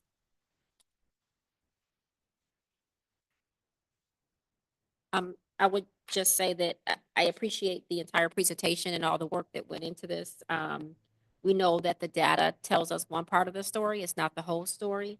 But what I really appreciate is how intentional, honest, and transparent this discussion has been about where we are and where we need to be. And I especially appreciate, Dr. Lopez, your emphasis on moving with a sense of urgency and not being satisfied with where we are and where we need to go is at that 50th percentile or higher. That's going to be crucial. So, and thank you, Trustee Goodrich, for being part of that benchmark review team. It's a lot of work, I know, a lot of good work, but I like that we're going in the right direction, and we just have to stay the course and be consistent so that we can continue to monitor the data and see if our interventions are supporting where we need to be. So thank you, Dr. Lopez. Thank you. Solomon. And I apologize. I'm having a hard problem. I lost my glass in my last trip. And so I ordered new glasses, but meanwhile, I've been driving home in the dark and I just pray that I don't run into anybody, but nonetheless. Anyway, so here we go. So this particular one is on December 13, 2024. We had in this room a celebration, and the celebration of excellence. We were celebrating homes and we were celebrating ACE for their 18-month structure benchmark conference. So as you had received this report, and so what I want to highlight today, this presentation so that the community can see it as well. So this way people wouldn't see it, but in this way I laid it out. This is actually components because it was longer, but I shrunk it so we could go fast. But this will give you a little presentation of what consisted of this 18-month structure benchmark and the results. So here's what we saw during what we did during this. We had an agenda, and the agenda consisted of this pretty much explaining the vision of the district, the MyKIP journey, Home shared their data story for school improvement, and ACE share the data story for school improvement. And then the last part I included in this two pieces that you'll see when we get there. Okay, so our partners that were here, and I was happy because for Trustee Goodrich, you happened to participate that day, and so during the partnership agreement this day, Trustee Goodrich was part of the actual celebration in here. We had the Michigan Department of Education here. They came in so serious that I was getting a little nervous. I was like, what's going on in here? But we had balloons and all this stuff. So eventually they relaxed after a little bit with us. You follow me? Once they got our culture and how we are very relatable with each other. And so they eventually, what I loved is at the end of the day, they didn't have to say that, but they said that we had the best presentation and that we had the best celebration that they encountered in other schools, because other schools were treating it like it's the end of the world and punishment. We didn't use that approach. We don't do 2-4 now, we do with people, and we treat people with respect, and we know that people closer to the work have the answer to that work. And so if that's the case, then these are the people who participated from this, and I thank this team because this was an amazing team that was there. So our vision, and so we started with a vision, okay? And as you can see, there's our vision that we have here in the district. And notice you'll see a lot of pictures of students from ACE and students from homes, okay? So you can see a narrative. When you go a little bit, we talk about demographic, we talked about the blueprint system, we talked about the district vision, et cetera. As you can see, our work here on a whole child, the equity work, and also the systems alignment, et cetera. So when you see this is very much the teacher action research and the things, and you see, what you see in every picture here is student in action. Okay, that's when students are learning, right? So when you go here, these were your district goals that we've had for a number of years now, and those are the consistent. So this, we had to share what we have, and here they are. And then we went into the journey. The journey really highlighted that whole commitment to improving our systems, aiming to support the whole child. You know, this whole focus on identity, belonging, and the number one determinant that do I see myself as the number one determinant of the success or failure of my scholars? That's the question that drives our school improvement work here in the district, okay? And so from there, the approach to partnership. Well, our approach to partnership is that we're stronger together. We're a pathway forward. We believe that people closest to the problem, there it is, have the answers. The blueprint core practices and the collaborative work, et cetera, and our partnership with Liso is not just somebody from the MDE. She's one of our close pal. For me, she's a thought partner that always is an accountability thought partner that Lord calls me every week. And, you know, a lot of hours I spend over the weekend on Saturday and Sunday. This woman doesn't stop, and that works for me because I just want you to know how committed the work is from the state as well as from the district. The approach to partnership is very clear. You laid out here is instructional systems, is honoring our blueprint and our way that we work. So the roadmaps, exit skills, these are things that we have that has actually contributed to the success of both homes and ACE. This is what the blueprint, this is the Gantt, which is every school has this Gantt chart, and every school has their school improvement. And this is the one-pager one that it just lays out all of their goals. But you see that we have 3 goals, and this is one, the ELA goal. And then you have 4 strategies, and the strategies are the high rigor, high support, culture responsive, and instructional leadership routine. But you see on that when we're looking at high rigor, it's ambitious teaching with formative assessment. It's tier 1, tier 2, MTSS, those EWIMs, and it's the parent engagement, and it is the principles, the instructional routine deals with inspecting what you expect. Okay, so all those kind of things. So as you move forward, the district goals, here are the goals here, the 3 goals from the district from school improvement. And this work has been embedded. And this is for the first 18 months, or these are the work. Tomorrow here in this room, the other principals will be presenting to each other for 30 minutes, their 18 months, just like Holmes and Wise did. Okay, so but the other schools presented to each other tomorrow and provide each other feedback in this space. So the district's MyKIP strategies are here. Here's how high rigor show up at Holmes and at ACE, because it shows up differently depending on the environment. But you see commonality, right? What you see is pictures of students in action, students with rigor learning, students figure out real world problems and projects, etc.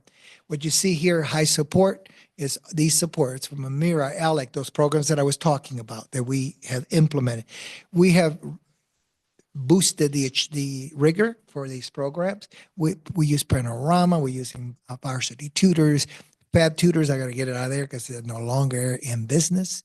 But then ACE, you see the things at ACE that are working and working well, and you'll see a success story at ACE that's amazing, the work that's been done. Then here's the culture responsive teaching, and you see at home how that shows up, and then how at ACE, that culture responsive. As you know, we have a lot of EL students. ACE now has like 60 or 36 to 40 ESL students that are in that school, and we're trying to realign how we're going to provide supports to that population at that site. But we're growing and showing and shifting, et cetera, and I want us to think about what a wonderful thing it is that we're growing in different development, but yet with them comes their own pain and it comes their own learning, et cetera, for us, okay? So, but then I want to stop there and correlate it to what we celebrated, the SEED program that we celebrated today. We celebrated teachers in this district that realized the challenge and went and got ESL endorsement to really meet the needs of all EL students. And there were 18, and now right now we have 18 more, and then we have 20 that are participating in the same program at Eastern. So we have our teachers being certified in ESL, okay, to support our students. So here, the instructional leadership, this is what the principal and what they do and the magic. So these are things you see, commonality of eye observation, the walkthroughs. Those are the good quality things that takes place as our principals serve as instructional leaders. So moving forward, here are the district supports. As you know, we will operate through these. The instructional infrastructure is the MyKIP work through the district. And then here's the story from Holmes. And this is where the ratings went from the state. So from Holmes, Holmes, they wrote this piece all about Holmes Theme Elementary School. And so here they highlight their specialty, what they are pride about, et cetera, as you can see. Things there. I'm not going to read a whole lot of this because you can see it, but they really do focus on academic behavior and attendance, and you'll see that in the journey. But here are the three of the Holmes climate goals, and they met every single one of these. When you read it, during the 23-24 school year, at least 80% of the classrooms will facilitate proactive circle at least 3 times per week, and that objective is happening. And they met that objective. During the 23-24 schools, 75% of staff will be trained in social emotional learning practices as measured by professional development. And that has happened. And then during the 23-24 school year, established baseline of students' social emotional understanding as measured by Panorama survey. And that was measured as well. Moving to the next one, the climate and culture, here are other things that they did to get those results. So they've been working with Teach Like a Champion and talking about the social emotional learning, the climate and the climate change, working with Turquoise, which has been amazing with what they're doing at that school with the magnet school, the project base, if I mean that now with the STEM and STEAM, all I see is acceleration coming. I mean, I just feel so excited that we are at this point in the work. The principal leads through, when we go there, we observe all the kids say this pledge. They do the Pledge of Allegiance and they are committed to this pledge. I'm smart. I am kind. I can do anything with my mind. I am a home scholar. Home scholars are strong. And they go like this. We are responsible, respectful, and safe. Home is where I belong. And it's like you see these young people saying this with such integrity and such pride. And it's just excitement to see this. You understand? Where about a year before, it was like everything was like low key, and now at the fire that's happening, and people in their spaces have people closer to the problem have the answer. And when you give them the support, things happen. So they used the roadmap. They were published, and that this teacher is no longer with us, but our students are still working with. And so they were doing EB piloting for the University of Michigan, the EB technology already in our district before the state started moving in this direction. So we are early adopters, early trenders, and these are all out of the roadmaps that this board funded and approved, and it's just working beautifully. And here are the home's math academics. So for here, during the 23-20 school year, 75% of staff are trained in implementing tier 2, tier 3 instruction, and that was math. During 23-24, 50% of staff implemented tier 2, 3 intentional interventions in their classroom. That was math. As observed in walkthroughs. During 23-24 school year, 75% of staff will communicate child-friendly learning targets. Those are the targets that tell the kids, hey, as evident by walkthroughs, the principal walking through, that was math. And then during the 23-24 school year, teachers, teams will collaborate with tier 1 collaborations learning cycle, those collaborative learning cycle, and they met that requirement as well. And their evidence are linked also through the documents that they submitted. It's not like you put this and say, I met it. You got to show evidence, ladies and gentlemen. So students, and this ones are the student outcomes. So students' ELA proficiency based on MSTEP will increase by 2% points from 22 to 24, and they met that one. This one for math, this last year, students' mathematics proficiency base on MSTEP will increase by at least 2 percentile point for 22 to 24, and they didn't need that. And I'm looking forward to this year because that's a different math program. Do you understand? So it should help us to move forward, okay, in the next 18 more months, we'll have the 36-month review, and I know it's going to be rocking. So during the 23-24 school year, at least 43% of students will exceed their growth targets as measured by the NWA summary, okay? And so that was met. So then here they gave example of what they do, and Trustee Townsend, this school, if a school focuses on attendance, is this school. Not to say that the others don't, but it's on top. They're looking at everything. They are working like all the schools are, but this school they leverage their 180 program, their PBIS, everything they're doing is just amazing. So they increased the percentage of students not chronically absent from 13.5 to 29.55. So this is impressive. You understand? And so in essence, current school attendance, even the day that we were observing, they were celebrating children for their attendance. And so this is real lived experience. They're celebrating children, acknowledging. And so these are some of the examples of the data, okay? And their index moved from 18.76 to 37. So they're trending in the right direction, okay? So what you see here is the kids went to I can't see this far, but it's that like the game. I'm not a sports person, but I know that the Tigers, thank you. But the kids were over there, and I know that the Zach and everybody was excited, sending me pictures and whatever. But the reality here is, do you see something different in the school? Look at the kids engage in learning.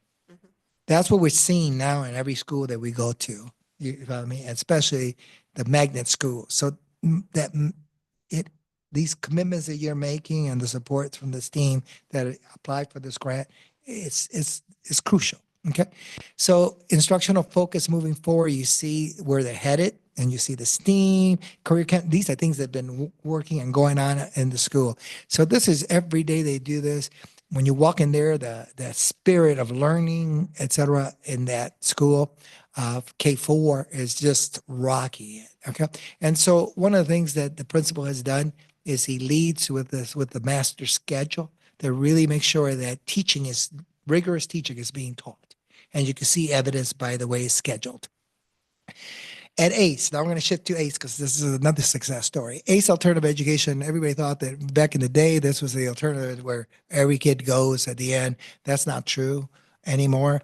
ACE is a place where every student who wants an alternative education, you could be 4.0, you could be struggling, you may just want to be in a small school with high school where you can have that personalization with adults, and this is the best place for a lot of our students. This school has done an amazing turnaround. This is a turnaround story. So all about ACE vision and mission, etc. But I just I love this picture because of the kids. When you go there and you see the students, they're very engaged in the learning and engaged in representing, etc. and etc. So when we go here, during the 23-24 school year, these were their MTSS student support network journey for them, their school climate. So they during that year, they established monthly themes for their daily practice circles. Okay, and so the restorative circles, and they meet them with such integrity there. That was met. During 23-24 school year, 50% of staff implemented tier 2, tier 3 interventions as measured by walkthroughs, met. During 23-24 school year, they established baseline performance percentages of staff that rated the overall climate of the school as innovative and et cetera, met. And during the 23-24 school year, established an attendance team which identified, communicates, and supports an increase in student attendance as measured by Power School attendance, et cetera. And that was also met. Wherever the schools pay their attention, gets done. Okay, so and what's underneath is all their tools that they use to measure. Then on this one, during the 23-24 school, 75% of teachers will review student-friendly learning target, and thus you see evidence that was met. During academic process, during the 23-24 school year, 50% of ELA units taught will be assessed using ELA and the unit assessments. That was met. During 23-24, and these are rigorous assessments, 50% of math units taught in the assessment were met as well. So you can see evidence of the document there. Then we go here, and that is where we look at student outcomes. So student reading growth based on NWA will increase by at least 2 percentage points from 22 to 24, and that baseline was met. And student mathematic growth based on NWA will increase at least 2% points from 22 to 24. In mathematics, we did not meet that one, but we did meet student ELA and math proficiency based on SAT increased by 2%. So that was math. And during the 23-24 school year, increased students' assessment participation to 60% as measured. That was not math. And that's what we're working on it, because the reality is, since the issue there is that the students are not bused, getting to the test date is just impossible. So we met today with transportation to provide transportation and get every kid in here at ACE tested. So we have a focus on improving this one, and I'll come back to you after the testing cycle, because I should be a happier camper then, because even Leslie was sick today, jump into the meeting, and we were structured. So even when they're sick, these principals are engaged with us. Okay. The other piece is during the 23-24 school year, we increased student assessment participation by 60% as measured by My School Index, and that is the graduation. That's to say graduation. And guess what? Our graduation rate at ACE now is 72.14. That is impressive compared to where it was. It was less than 30 something at one point in time. So, from here, you can see that nothing is falsified. Do you see the 72? I can't see from this way, but I'm pretty sure you can see it at the scale there.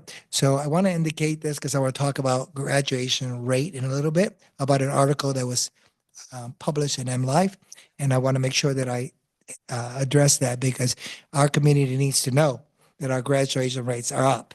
They're not down. Okay.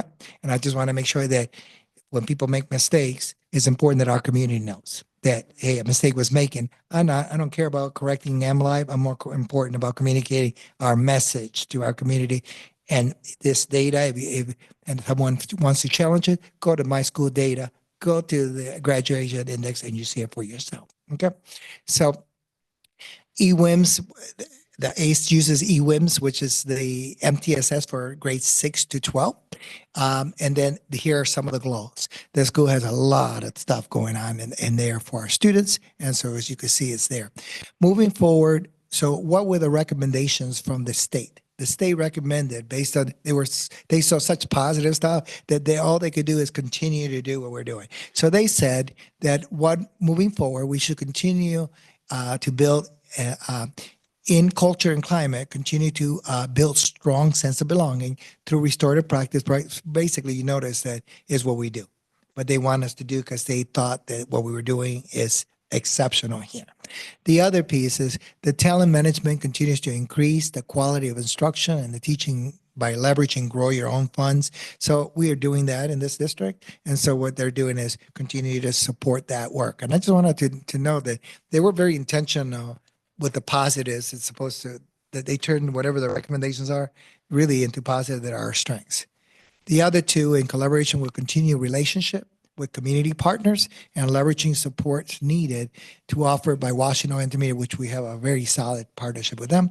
And the last one is in continuous improvement, continue to practice in initiative reviews, et cetera, that will allow us to continue to scale the programs that we have. Now, this is what I wanted to identify. So in the MLife article, it spoke that our STEM graduation rate this last year was 66% or something to that matter of fact. These are the actual, and you can see a trend from 2016 to 2023-24. STEM's graduation rate this year was 98.9%. AC Tech was 85.2%. And ACE, look at the achievement that ACE has done, 72.1. I want to say at this moment in time, thank you for the educators that our teachers and our administrators that have worked so hard in these schools to create this. This is for the high school as well as all those three schools right there. But I also want to thank Leslie Davis for the work that she has and the former principals from that school that have worked so hard with the staff to get us to where we are. We are heading in the right direction. But I also was a little bit disappointed. Lena knows that I was a little disappointed because when we were in a trip and it bothered me so much. When I went back to the hotel, I was so frustrated because I knew that what the story was a complete false. You follow me? And I didn't understand why would anybody not go to My School Data and get the data there, because any parent, anybody could go there. So I just want to not to be harping on anything because people could make mistakes, and I presume positive intent. But moving forward, I just want everybody to know, and this community to be proud of their children, because our children are not broken, and they're proving it here. Thank you. What questions might you have?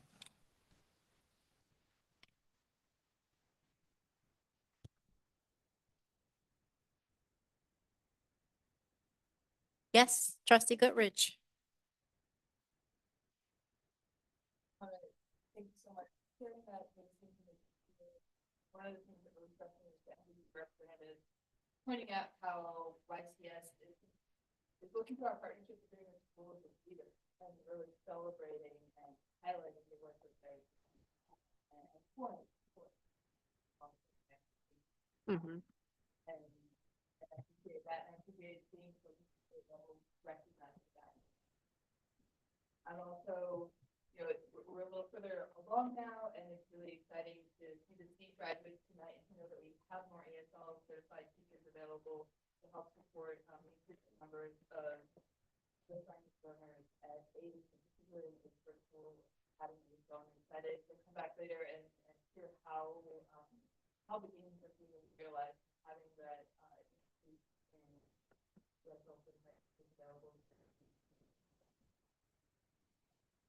Thank you. Thank you, Trustee Goodrich. Other board questions, comments?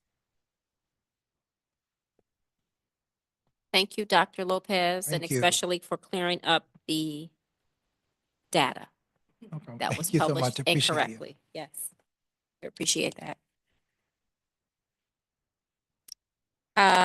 That takes us to public comments, and I'll read the public comment protocol, and I'll invite members of the public up to address the board. Pursuant to Board of Education Policy 0167.3, the board recognizes the value of public comment on educational issues and the importance of allowing members of the public to express their views. Please limit statements to 3 minutes in duration. Participants shall direct all comments to the board and not to staff or other participants. No person may address or question board members individually, and all remarks shall be made in a respectful and professional manner. First, we have Perry Stone Palmquist.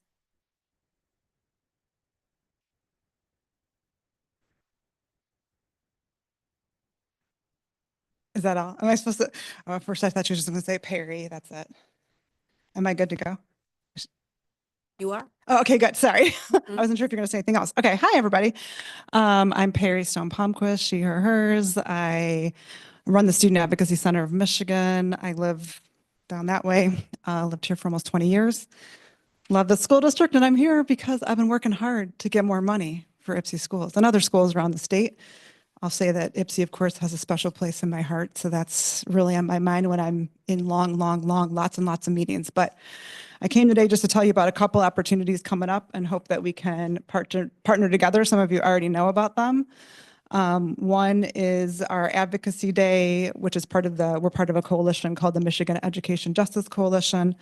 So I'm going to leave flyers for that. So I know it's hard sometimes for our parents and caregivers to take time off work. So I think it's really great when our school board members in particular, if you know folks, can come with. We have hoping to get a lot of folks. We're specifically fighting for increases in 31A, the Opportunity Index, and special education. And those are the top priorities, and then mental health funding. Those are the top 3 priorities that our families, many here in IPSI, told us that they want to see increases in school funding in those three buckets in particular. So I hope you'll consider coming with. I'm going to leave these here, and parents are welcome to come. We have hopefully some students from IPSI and Detroit and other places coming with us. So I wanted you to know about that. The second thing is that we are, again, part of this coalition that is exploring a ballot initiative in our state to raise taxes on those who are millionaires to raise money for public schools. That will require us to collect a lot of signatures this summer. And so those that might be interested in learning more, I hope you'll get in touch with me. I just had a meeting today about some of the polling that's going on. So that they can kind of determine next steps. But as a next step, as we try to get the community sort of ready to understand these complex topics, right, of school funding, and the fact that Michigan schools are underfunded by $5 billion, even though our House just voted to cut $5 billion. Even though we have federal funding that is at risk right now. We're going to have a community conversation here at Eastern. So I also have flyers for that, and would love to invite some of you to come to that as well, so that our community can really understand what a difference it makes to have fully and equitably funded schools, especially in places like IPSI that maybe don't have the wealth of a place like Ann Arbor, that we can get more funding for our young people. So I want to encourage you to come to those 2 things. And then the last thing is just a quick plug. Many of you have come to our annual storytelling event. We have our youngest storyteller this year who comes from IPSI schools, who really has a devastating story just about what happened to him personally, but also not only how SAC helped him, but how his teacher and IPSI schools helped him get the help that he needed. So I'm going to leave all three of these for you. Thank you. Thank you. What was, Next, we have Donald Johnson. what's the date? Does anybody know? Oh, could we get the date for the Advocacy Day? Yeah, huh?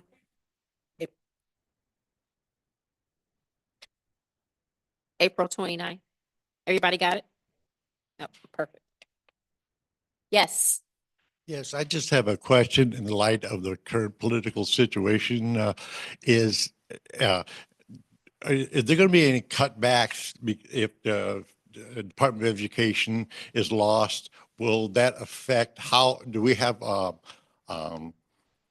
fallback, a plan on if funds are cut here, where they're going to come from, or any kind of fight back, because I just think we get ahead of it, if we should.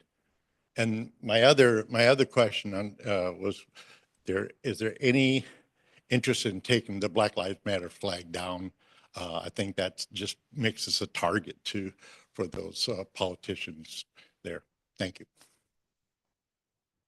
Thank you, Donald Johnson. Kalisa, is that correct? Kalisa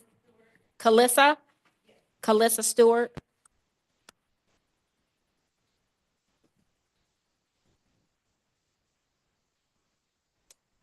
So, my kids are special needs and they go to the middle school.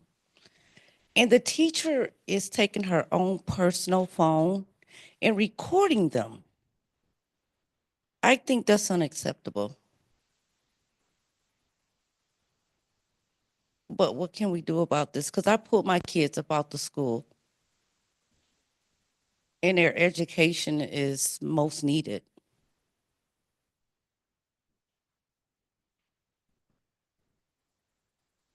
I don't know. So normally we don't answer questions at the board table. Sorry. No, it's okay. I know you're looking at us and we're looking at you and we're waiting for you to say more. We follow up with all of our participants who address us during public comment time. Oh. We don't address public comment participants yet. okay. But thank Okay. you for the Well, thank question. Mhm. And last, we have Jeremy Haley.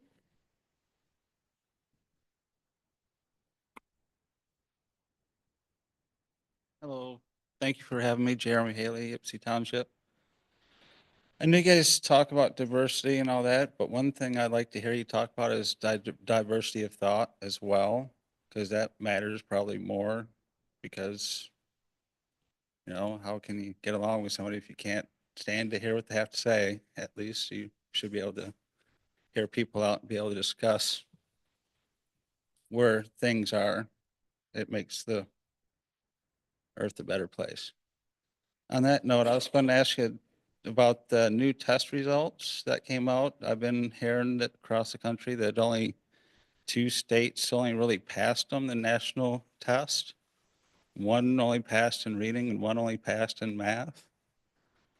And I was looking into that and it said for Michigan, only 37% passed in math, I think, or reading one of the numbers.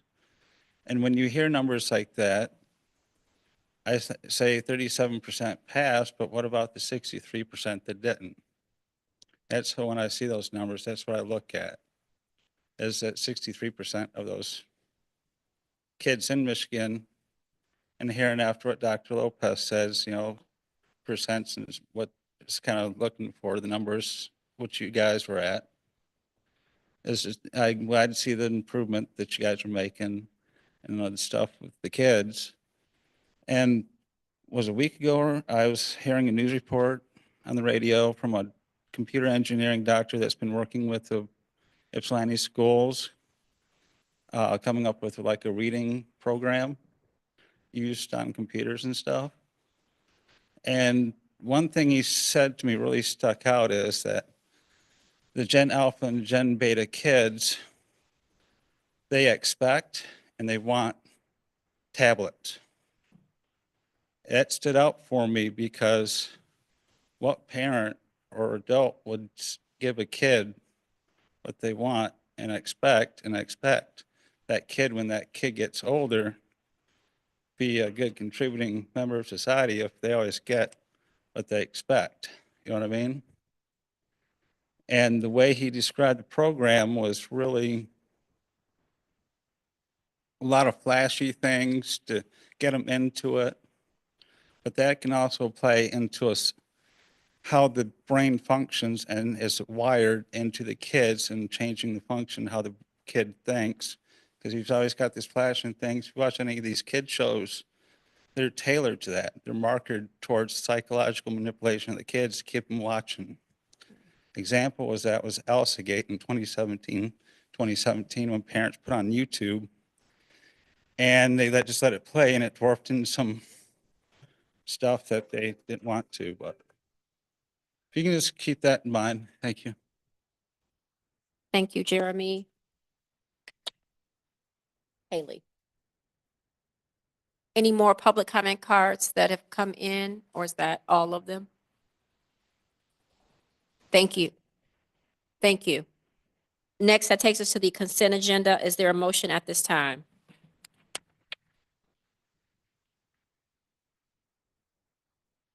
Trustee Fields, move that the Board of Education approve the number one, February 24th, 2025, special board workshop meeting minutes. Number two, personnel matters as per the presented listed date, March 17th, 2025, new hires, resignations, and others. Thank you. A motion has been made by Trustee Fields. Is there support for this motion? Trustee Sutton Kennedy, support. Thank you. Supported by Trustee Sutton Kennedy. All those in favor? Those opposed? That motion carries. Next, that takes us to item 9, which is a discussion, which is our first reading of the Neola policy updates. And at this time, I'll turn it over to Trustee Goodrich, who is the chair of our policy committee.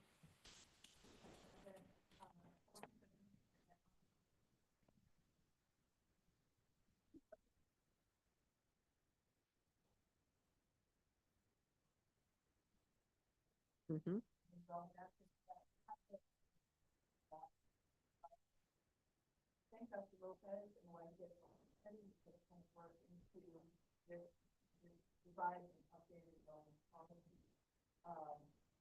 Major highlights, you see that there's a lot that is changed, a lot that's been added in the updated version.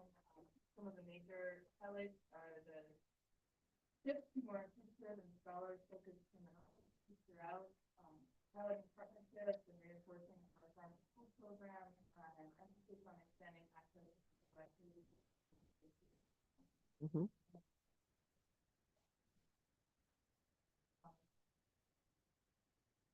I'm sorry, I don't have that policy.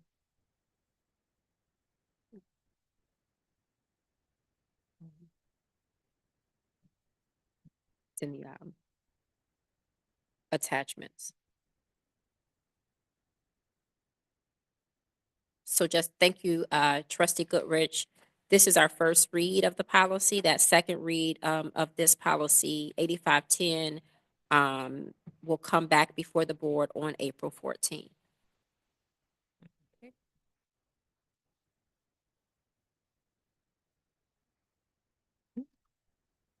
That was good preparation. Yes, indeed. Any comments about the policies during this first read? Okay, that takes us to item 10 on the agenda under Student Affairs, which is the approval of the Ypsilanti Community Schools 2025-2026 K through 12 course catalog. Is there a motion at this time? Madam President, Vice President Lee, move that the Board of Education adopt the YCS 2025-26 K through 12 course catalog. Thank you. A motion has been made by Vice President Lee. Is there support for this motion? Trustee Fields, I support. Thank you. Supported by Trustee Fields. All those in favor? Aye. Those opposed? That motion carries. Next, that takes us to the acceptance of the E-rate Category 1 fiber maintenance. Is there a motion at this time? Trustee Townsend moved that the Board of Education approve as presented the choice of FiberLink as the recommended vendor for the work of fiber maintenance for Ypsilanti Community Schools. Thank you. A motion has been made by trustee Townsend. Is there support for this motion? Trustee Espy, support. Thank you. Supported by trustee Espy. All those in favor? Aye. Aye. Those opposed? That motion carries. Next, that takes us to the acceptance of the E-rate Category 1 core switches. Is there a motion at this time? Trustee Townsend moved that the Board of Education award as presented the selection of the Centennial Technologies for procuring core switches for Ypsilanti Community Schools. Thank you. A motion has been made by trustee Townsend. Is there support for this motion? Trustee Fields, I support. Thank you. Supported by trustee Fields. All those in favor? Aye. Those opposed?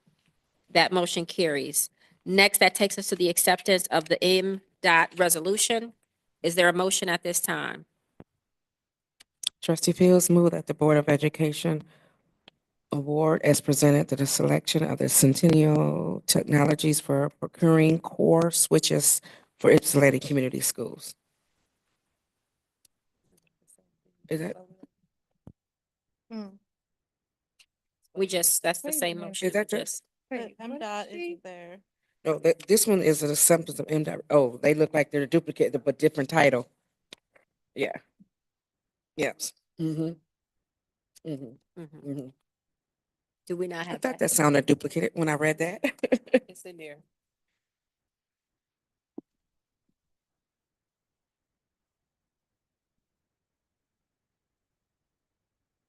I don't see that. The language isn't I don't have that.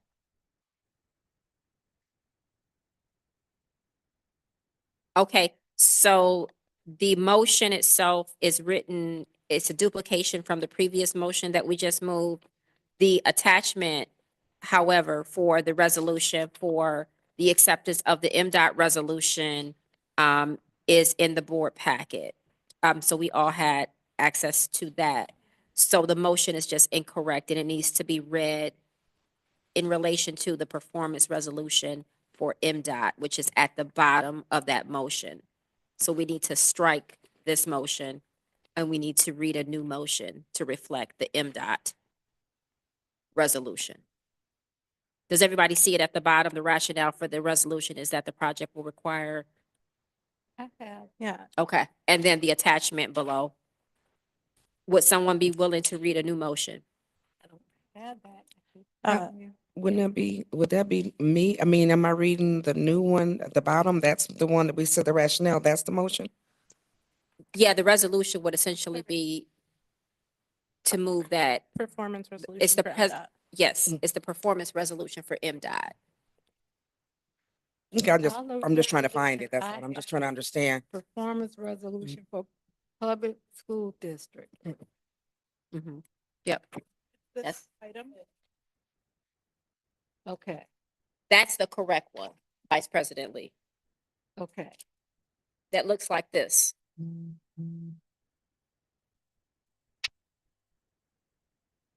Okay. Trustee Espy, I move that the Board of Education support the performance resolution for MDOT.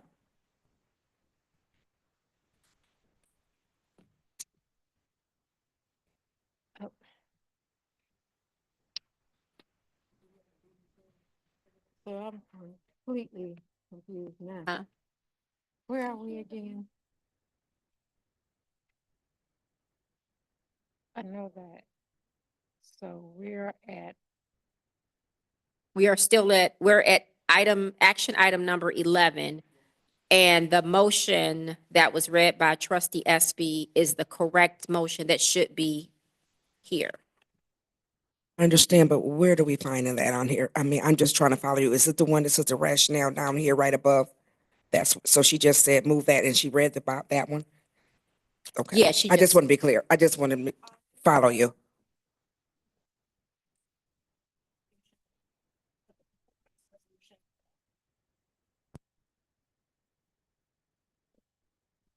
The resolution was just created and read at right now.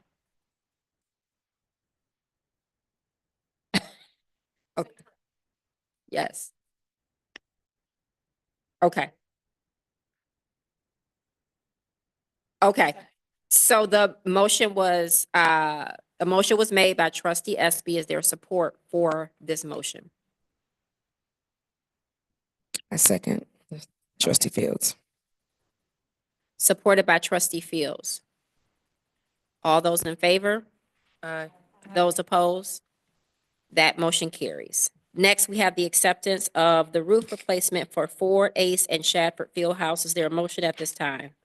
Trustee Townsend move that the Board of Education approve as presented the choice for KJP Roofing for roof replacement for Ford and Shafford Fieldhouse for $440,750, and Superior Roofing for roof replacement for Ace for $276,850. Thank you. A motion has been made by trustee Townsend. Is there support for this motion? Thank you. Supported by trustee Goodrich. Any discussion, questions on this item?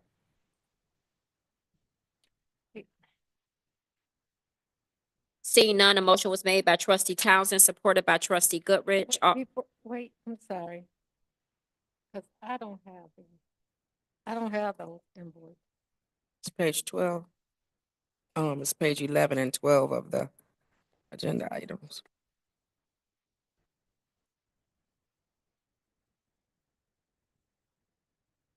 What invoice I have is for.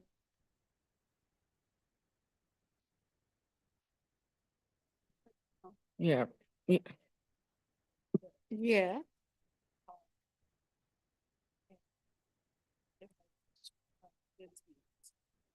Julie emailed it to us, but it Is was this here? No. Oh, okay. All right. I'm lost. All right. nope, you're okay. Yeah, it was just a lot of pages, but it was sent, and this is the, Okay. which you have to, yes. 100 pages is a lot. Okay, so to recap, a motion was made by trustee Townsend, supported by trustee Goodrich. All those in favor? Aye. Those opposed? That motion carries. Next is the acceptance of the 3-year roofing repair T&M contract. Is there a motion at this time? Trustee Fields. Go ahead. Trustee Field. Oh, Go ahead, trustee we Field. was all trying to party on this one, right? Okay. Trustee Fields, move that the Board of Education approve as presented the choice of KJP Roofing and the 3-year roofing repair T&M contract for $21,825. Thank you. A motion has been made by trustee Fields. Is there support for this motion? Trustee Sutton Kennedy, support. Thank you. Supported by trustee Sutton Kennedy. All those in favor? Aye. Those opposed? That motion carries. Next, that takes us to F, which is the acceptance of the electric sign bid awards. Is there a motion at this time? Trustee Espy, I move that the Board of Education approve as presented the choice of AF Smith Electric for Ford, Holmes, Perry, and the previous YCMS electric signs for $205,545. Harper Electric for Ace, Estabrook, YCHS, and Wise Electric signs for $75,525, and Michigan Electrical Systems for Erickson Electric sign for $9,500. Thank you. A motion has been made by trustee Espy. Is there support for this motion? Trustee Townsend, support. Thank you. Supported by trustee Townsend. All those in favor? Aye. Those opposed? That motion carries. Next, that takes us to the acceptance of the Estabrook Boiler Bid Award. Is there a motion at this time? Trustee Townsend, go ahead, sorry. Trustee Sutton Kennedy moved that the Board of Education approve as presented the choice of thermomechanical for the Estabrook boiler replacement for $158,000. Thank you. A motion has been made by trustee Sutton Kennedy. Is there support for this motion? Support Vice President Lee. Thank you. Supported by Vice President Lee. All those in favor? Aye. Those opposed? That motion carries. Next, that takes us to the acceptance of the First Maker Space proposal. Is there a motion at this time? Trustee Townsend moved that the Board of Education approve as presented the choice of the first maker space for the magnet maker spaces for $787,240.27. Thank you. A motion has been made by trustee Townsend. Is there support for this motion? Trustee Espy, support. Thank you. Supported by trustee Espy. All those in favor? Aye. Those opposed? That motion carries. Next, that takes us to the acceptance of the subrecipient contract for the provision of Head Start services. Is there a motion at this time? Trustee Sutton Kennedy moved that the Board of Education accept as presented the subrecipient contract for the provision of Head Start services in the amount of $2,176,178. Thank you. A motion has been made by trustee Sutton Kennedy. Is there support for this motion? Trustee Fields, I support. Thank you. Supported by trustee Fields. All those in favor? Aye. Those opposed? That motion carries. Next, that takes us to the approval of Sankofa Learning LLC invoice. Is there a motion at this time? Trustee Espy, I move that the Board of Education approve the Sankofa Learning LLC invoice for compensatory tutoring for February to August 2025 for $32,125. Thank you. A motion has been made by trustee Espy. Is there support for this motion? Vice President Lee, Thank you. support. Thank you. Supported by Vice President Lee. All those in favor? Aye. Those opposed? That motion carries. Next, that takes us to the acceptance of the Panorama Education invoice. Is there a motion at this time? Vice President Lee, move that the Board of Education approve Panorama Education invoice for $166,358. Thank you. A motion has been made by Vice President Lee. Is there support for this motion? Trustee Sutton Kennedy, support. Thank you. All those in favor? Aye. Those opposed?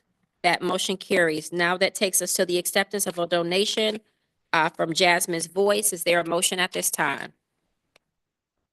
Trustee Sutton Kennedy moved that the Board of Education accepts a donation from Jasmine's Voice for $2,000 for mats at Perry Early Learning Center. Thank you. A motion has been made by trustee Sutton Kennedy. Is there a support for this motion? Support, Vice President Lee. Thank you. Supported by Vice President Lee. All those in favor? Aye. Those opposed? That motion carries. Thank you, Jasmine Voice, for your generous donation. And that takes us to item 12 on the agenda, which is our second public comment portion for this evening. We do not have any, thank you, Ms. Haynes. We do not have any public comment cards that have come in. So that takes us to our next item, which is our discussion. Are there any Board of Education subcommittee reports? Yes, I have a subcommittee report from Finance and Facilities Operations. We, this week, was it this week or last week? Last week. Had the revealing of the HP Digital Promise space at Ypsi Community High School.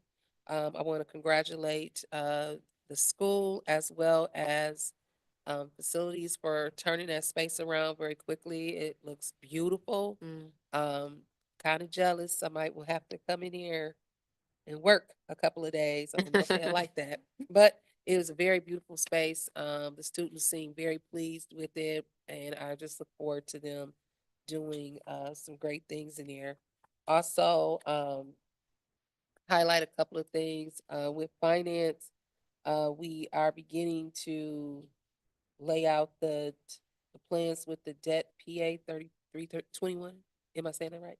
And so that is the $19,360,000 plus that we will lay out what we will be doing with those funds. And we're excited about that. There's a new transportation software. Is that correct? And so that will be rolling out. And then let me see, switching gears. We had a meeting last week with the Ypsilanti Community Foundation and talked about ways how we can improve engagement and assist with PTO support funds for the different schools and how that process can be equitable. So that is still working out. There is a scholarship, the the scholarship applications are currently open. And those deadlines will be coming up soon, so students can follow up with the counselors. And it is also online and on their social media for Ypsilanti Community Schools. Moving to the WASB. I want to thank the board's support. I was reelected as the president of the Washtenaw Area School Boards. And so we are looking to work together to come up with a town hall on how we can properly, how we, along all of the school boards, the districts, as well as the community, can properly advocate for all of the different changes that have been presented with the Department of Education. It's similar to what we did with the process for our debt. So we want to be very intentional about what we're asking for, because we get all of these news outlets reporting all these different things. It can be confusing. So we want to be very specific and concise with what the ask is, and also equip community members as well as our legislators on how to properly advocate for what we say we want as a community. Couple of dates you need to be aware of for the WASB. There will be the annual ISD meeting that talks about the special education funds that'll be coming down and how those will be divvied up. That will be April 24th. That will be on Zoom. Okay. So it will be good, and you can ask questions. Board members can ask specific questions about that budget. And then that will come back to us to vote. All of the districts will have to vote on that.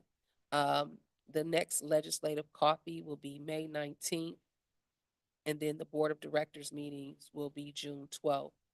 And then the annual ISD biannual elections, because the WISD board is elected by the districts. Whoever our representative is, that one representative need to show up to vote based upon what we want. And I believe one of the candidates came to a board meeting They did. last month, I believe. So I'm sure people will be making their rounds. The legislative breakfast, trustee Townsend, were those all of your updates, or did you have more Oh, I'll save the rest for comments? board comments, yeah. Okay, I just But had a it's quick May question. 19th. Say that again. It's May 19th. Is that hybrid or is it in person?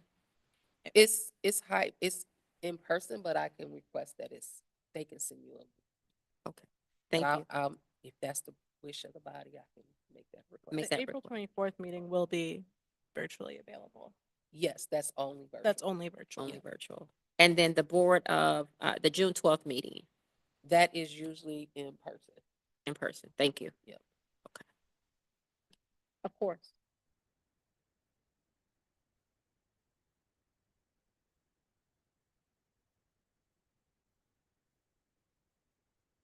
It should come to the whole board, but I will double check. Yep. Yeah. Yeah, it should come.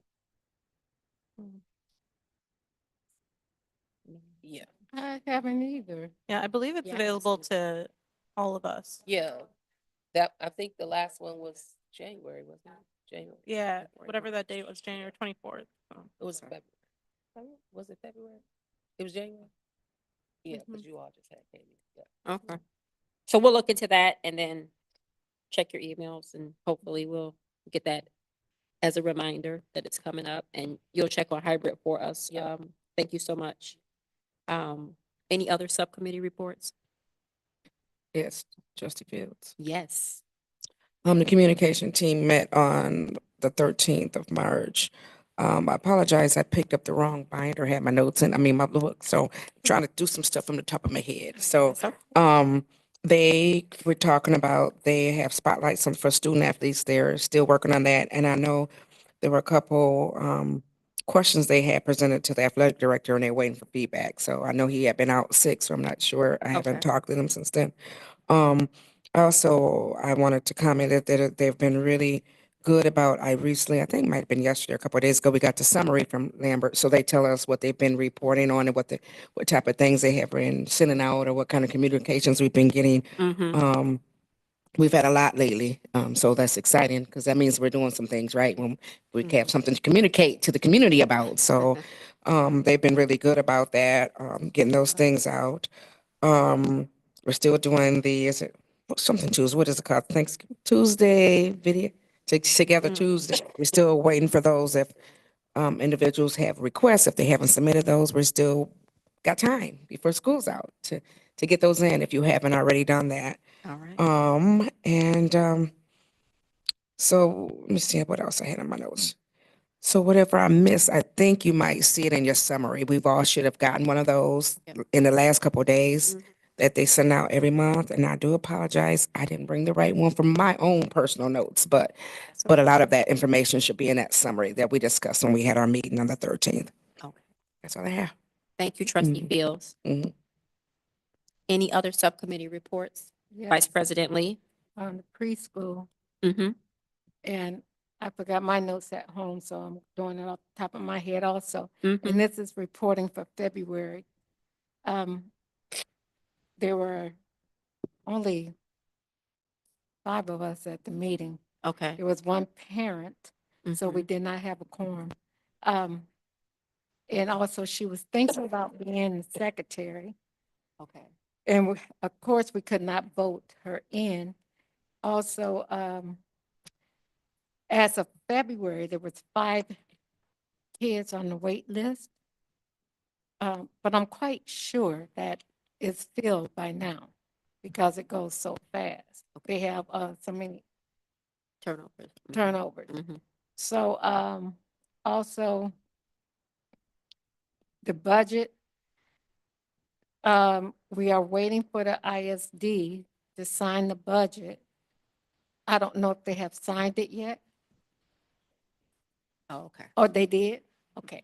So now we will know how much is available. Yay. And that was all really, except for, you know, they told us about what they did in February. Of course, food gatherers came, and they also had their Valentine party. And they have body awareness, Okay. you know, teaching the kids of good touch and bad touch. And that was about it. It was a quick meeting because there was also a meeting at 7 o'clock. I can't remember where that meeting was, Okay. but I was too sick to attend that meeting, so, yeah. I'm sorry. So, yes, and that was all that went on at that meeting. All right, perfect. Thank you, Vice President Lee. You're welcome. Any other subcommittee reports? Yes. I'm gonna defer to Trustee Sutton Kennedy. She's also gonna talk about the training that we had just had from the WASB. Perfect. Thank you. Thank you, because my next question was going to be, should I talk about that here or in board comments? It's fine to talk about it here. Okay, so WASB held an annual professional learning session on March 13th. And so the topic for that evening was dyslexia. So they had 2 speakers there, Shannon Conan, the president of the International Dyslexia Association, and the director of Tutoring Bright Minds, as well as the Ann Arbor board member and literacy advocate, Susan Schmidt. And so at that session, they talked about essential structural supports in school systems for students with dyslexia. And so we heard a lot of stories and information about Tier 1 and Tier 2 supports, and the importance of our educators being knowledgeable about how to support students with dyslexia. The information included systems structures as well that support students with dyslexia. And they also talked about how we as a board can support support our districts in having a strong literacy development for our students and our scholars, as well as the requirements of the new law, Public Act 146 and 147, that was passed in 2024. So the new dyslexia law that will be, I guess, required to be following by the 27-28 school year. And so that was an overview of what they talked about. And so I have my notes here, which I still need to type up for all of you. But some key things and key takeaways that I did want to make sure to share here tonight is that we were given by January 1st, the MDE will provide a list of approved curricula under the new law. There was a note that that list might come out sooner. And then I already mentioned the August school year implementation requirement. There was also a recommendation that we use MDE expertise and take advantage of resources there for training and support and preparing for the new law to take place. And then also grant application will come out in May or June of 2026. And so, wait, it was 2026, right? What are we in now? It was this year, 2025. I'm sorry. And that was one of the most important notes that I really wanted to make sure that we all knew that that grant application was coming out in May or June. So they recommended that we already be working on what curricula we might want to submit to this grant if we are interested in receiving any of those grant funds that will be available to purchase new curricula, that you already start planning now. So that way you have that application ready when it opens, so you can get it in early when that application opens around June. And it was really interesting that in that presentation, a lot of what they talked about was structured literacy, being the direction that, curricula that's really being supported. And that's something that we're already doing, and we were just talking.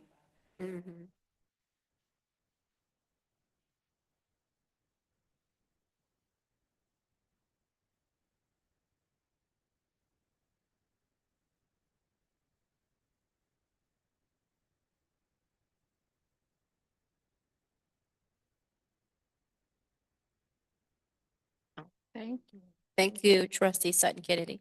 Because I really wanted to go to that meeting, but I was so sick I couldn't even attend. But please send that notes out, because I want to know what's going on. Yes, we appreciate the update. I was just gonna, add to that we had that opportunity for our state senator Jeff Irwin to also join us on that evening, just to highlight his support of that bill and how it came about, and his sharing of his story and the way this came forward was really moving, and particularly as they talked about this understanding of essentially being able to recognize the difference between sight, word, or like seeing the word, the context and phonics versus pulling concepts from the language or from reading, and how there has been some mismatch between what is being like asked in the NWEA testing versus what actually indicates reading levels. And so there's now going to be more effort to realign that so that those things that can be tested within the yearly testing.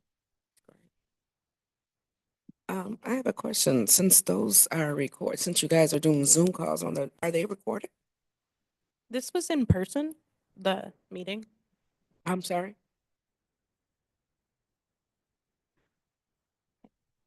Oh, so There was a full day of professional development for educators Okay. around dyslexia that day. And then there was additional session offered to school board members from across the county that evening. Yeah, it was at I 7 unfortunately o'clock. had to exit because I had my child's school play. So I'm excited to see the notes. Okay. Yeah. Thank you.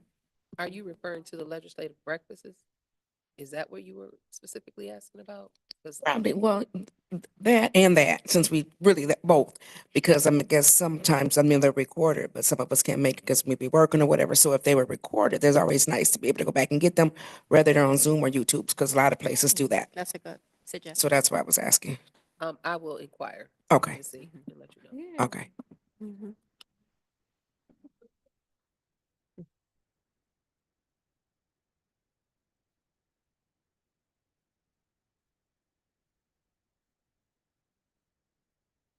Oh, okay.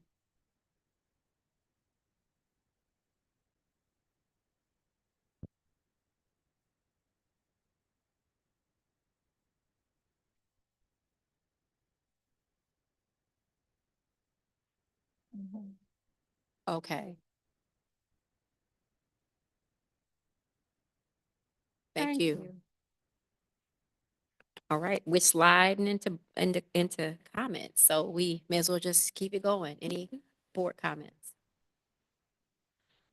Trustee Espy, I just want to say I was able to attend the ribbon cutting for the HP Spotlight AI Lab Media Center, and it was an incredible event. There was amazing support from Digital Promise, who has been working with our educators and our scholars. I was able to talk to a couple of our scholars in the space and was particularly impressed by their innovation and their drive, particularly with one student. What we recognized is they wanted to see a comic about they were looking for an image from the Kendrick Lamar Super Bowl performance. And when she couldn't find one on the internet, she created it herself. And so I am just incredibly excited and inspired by these students who, when they don't see what they want to see, what they need in the world, they make it themselves. And Create it was just content. really beautiful to have those conversations. And I know this AI lab is going to lead to a lot more opportunities in that way. Thank you. Other board comments? Trustee Townsend. Yes. I will be attending the WISD CT Education Forum tomorrow, which will Okay. be at WCC. So I'm excited to see what's to come in CTE for this area. I did attend the HP Digital Promise presentation. Is very nice. We have some very, very smart, intelligent children, young people, scholars. They made me feel ill-equipped to sit in this seat. But I was really impressed, and it was so good to see so many female young ladies in the actual field of doing all of the AP stuff. So it was just really nice. It was one young gentleman, and he blew me away. And they were all 10th and 11th graders mostly. Wow. So that just tells you what's to come Yeah. down the pipeline for YCS. Also, just a reminder again, April 19th is the Easter egg hunt at Perry School from 10 a.m. to 12 noon. What's the date again, Trustee? Saturday, April 19th. 19th. Okay, Yes. thank you. And so I'm excited that we have pulled in EMU STEM education, which is what we, Dr. Zachary Ross and them are on the, whatever that, she on a lot of boards. And so they do a lot. And so I'm hoping, I had a meeting today with another major partner that I'm hoping to solidify for the Easter egg hunt today. So Great. I'm trying to focus on STEM for us. Okay. So this will just further push our strategic plan of what they see at YCS. So we're excited about that, and just be on the lookout for your emails, updates, how you can possibly volunteer, those things as well. So we're excited. Thank you. Yes. Trustee Goodrich and then Fields.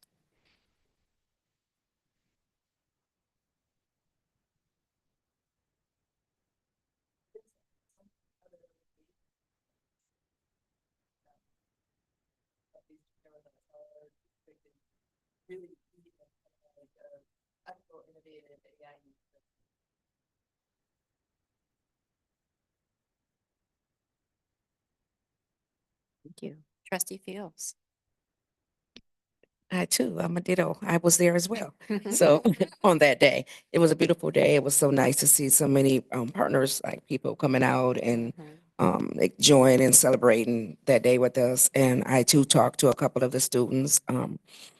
I love the Kendrick Lamar one, but the gentleman who had the one for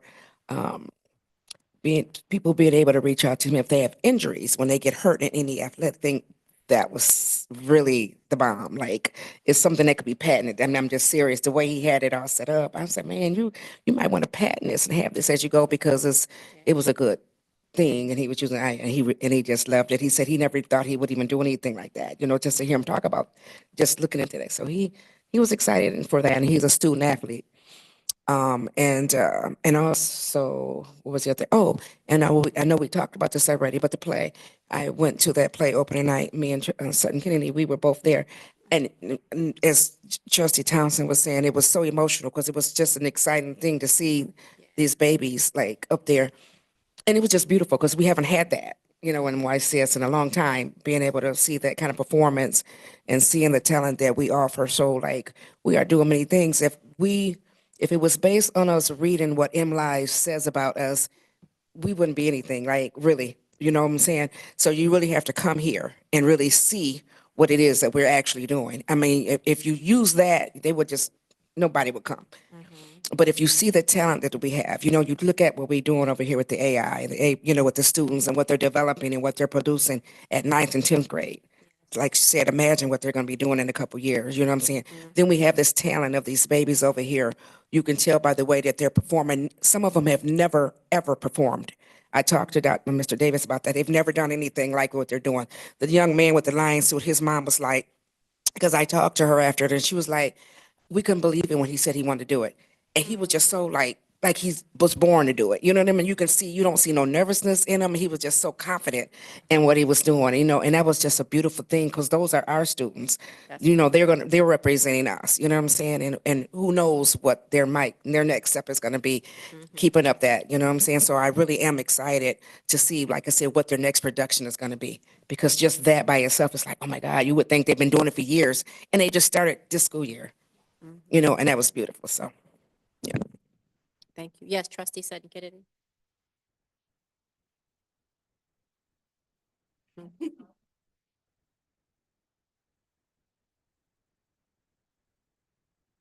Grade. So that means that they're just starting out, in middle school. And so we have a few more years of that to look forward to, seeing them grow into that. Yes, it was truly amazing. And even watching it tonight, I was so impressed. Like, if that was me, even now, I've spoken to y'all about how nervous I am talking in public. I wouldn't be able to do that. I don't have the confidence, to be able to do that. And so it's so impressive to see them, just at the drop of a hat change into, that role and be able to present, in front of people. That's such a great skill to have. They will be doing the play again one more time this Friday for the elementary school. So I learned this today in the principal coffee chat at Ford. And so since my daughter goes to that school, I'm looking forward to getting that field trip slip. I will be signing up to chaperone and hopefully get to see it one more time before they shut it down for the season. So I'm looking forward to that this week. You know what time?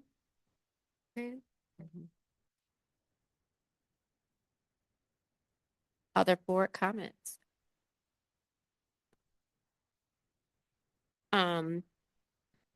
I guess I would just only add one small comment on to what has already been said, is that it was really nice to also see, well, let me back up. One, our theme this year was Unleash the Brilliance, right? And so the brilliance in our kids has always been there.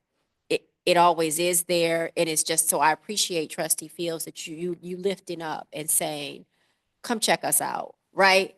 You got a whole lot to say in print, come see what we're doing in YCS. Because our children, our scholars at our schools are doing amazing things, and our teachers are doing amazing things. And the more we see it, the more we talk about it, the more we lift it, it will permeate. So that's on us. We got to spread the word and keep speaking life over our district and talking about. Doesn't mean we don't have challenges, because we do.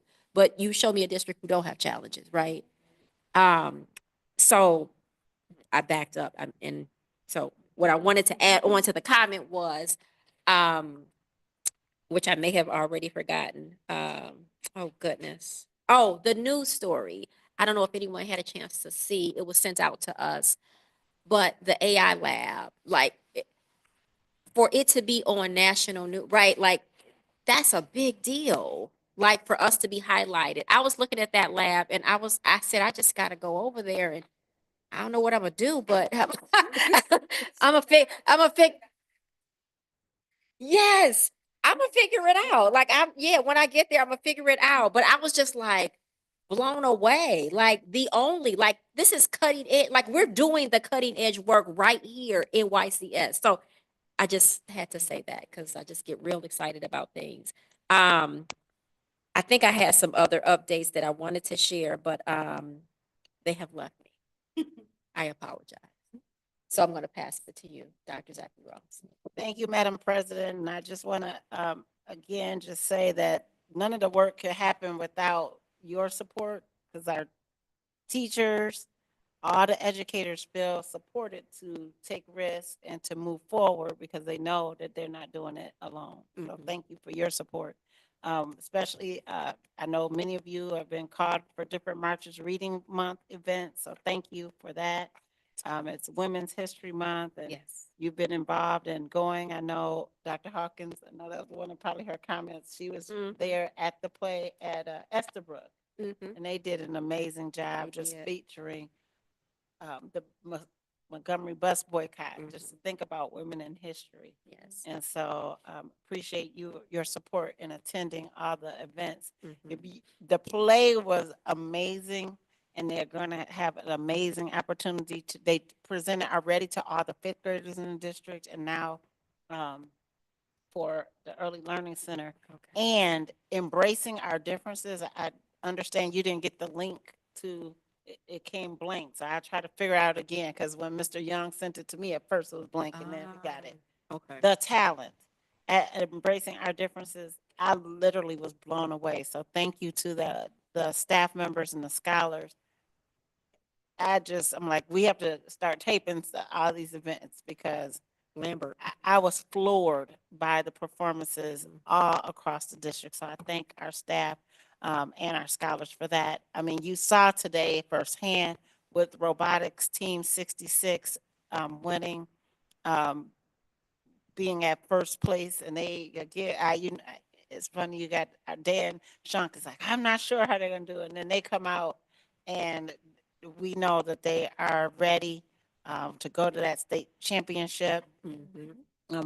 To tied, I don't know if you caught that, they tied with the world's highest score.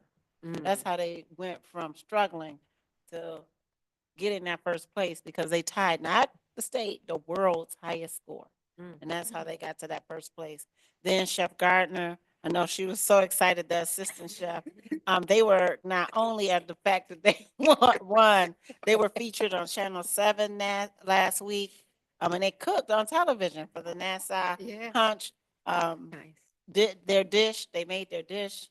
Again, they're not, it's sometimes when we say it, but when they go out and compete and they see when we're competing across other places, how they do. Again, the HP AI Innovation Station, thank you for coming. And our scholars are already doing the work in the lab, as you all saw. And then our staff, they're embracing it. They're getting professional learning. It's not like we just got this lab, but the lab comes with ongoing professional learning, and they'll be doing a white paper about that. So again, it won't be us talking about it, but what does HP, Intel, and Microsoft see as a result with our scholars' work? They've been doing the FAFSA and scholarship work. I know you guys have asked about it, and that's really been lifted up this past week. And they've even brought in WCC to support with that. they're already, as you saw with the curriculum, they're already starting with Ms. Zaqueta Brown. She's already launched the informationals about the new drone aviation program that we're starting. And the CT and music departments have worked together, as you heard, some challenges with the bridging over. So they're offering a summer program for 710 students to learn about the CTE offerings. What is the expectation? Because if we start at middle school, then they'll know here's what you got to get on acupuncture. Here's what you need to do so that you can come into the high school ready to participate in these offerings. So she started that, will happen this summer. And they're also having, as you talked about AI, the high school is having an AI conference for families Thursday, April 24th from 5:30 to 7. And the staff and students are going to be teaching the tools that they use. Because people get caught up in ChatGPT and we're like, no, like that's not what we're talking about. Drones and aviation, and we're talking about how they're using it with the CME Prime, and where they can build roller coasters and have jobs that start off at $200,000, $300,000 a year. And that's what they want to share with the world. So I'm just excited about where the district is going. We know that this is a challenging time. And so thank you for the advocacy from WASB, Trustee Townsend. And we got to have that town hall. The union president isn't here, but she has sent me an email this morning and asked for support because on Wednesday, March 19th, the communities across the state with the Michigan Education Association will walk into our schools together in a walk-in to protect our students and families. So across the state, people are asked to wear red in support to show elected leaders that we are united in support for the programs and protections of our communities and what they need to thrive. So Ms. Tillerson, along with the other MEA members, are asking for support even from the board because they want to make sure that people do understand what the possible impacts are on our students and families from some of our most marginalized populations, as well as what happens if there's a dismantling of the U.S. Department of Education, from Head Start to IDEA to our magnet grants, and even more when you talk about even our national food lunches. And so we're just going to support our scholars. And then those of you who are able to come tomorrow, we're going to continue this work around CTE at over at Washtenaw Community College. We're going to have our student. I'm lifting up Dylan, who was here a few board meetings ago. He's going to be speaking as one of the 3 students. There's somebody from Ann Arbor as well as Whitmore Lake about the importance. I'll be speaking on the superintendent's 3 panelists as well, because we need to make sure people are understanding of what the new CTE is about, that experiential learning piece, not just what was happening, because we still have welders, we still have auto mechanic folks, we still have people who really can earn a livable wage, as well as there are other opportunities that go along with our partner Toyota and what they need in those vehicles that they are building in Saline. So if you can come out tomorrow, we'll be at Washtenaw Community College throughout the day. And so I'm appreciative of the fact that our scholars will have a voice in that. Are you speaking at AI? I'm the keynote speaker for she knows at Eastern Michigan University for the dean's Edu Talks that he has. And so I'll be there next keynote speaker. Yes. Yes, you will. I will. All right. Excellent. All right. Anything else from the board? Superintendent? I believe that is everything.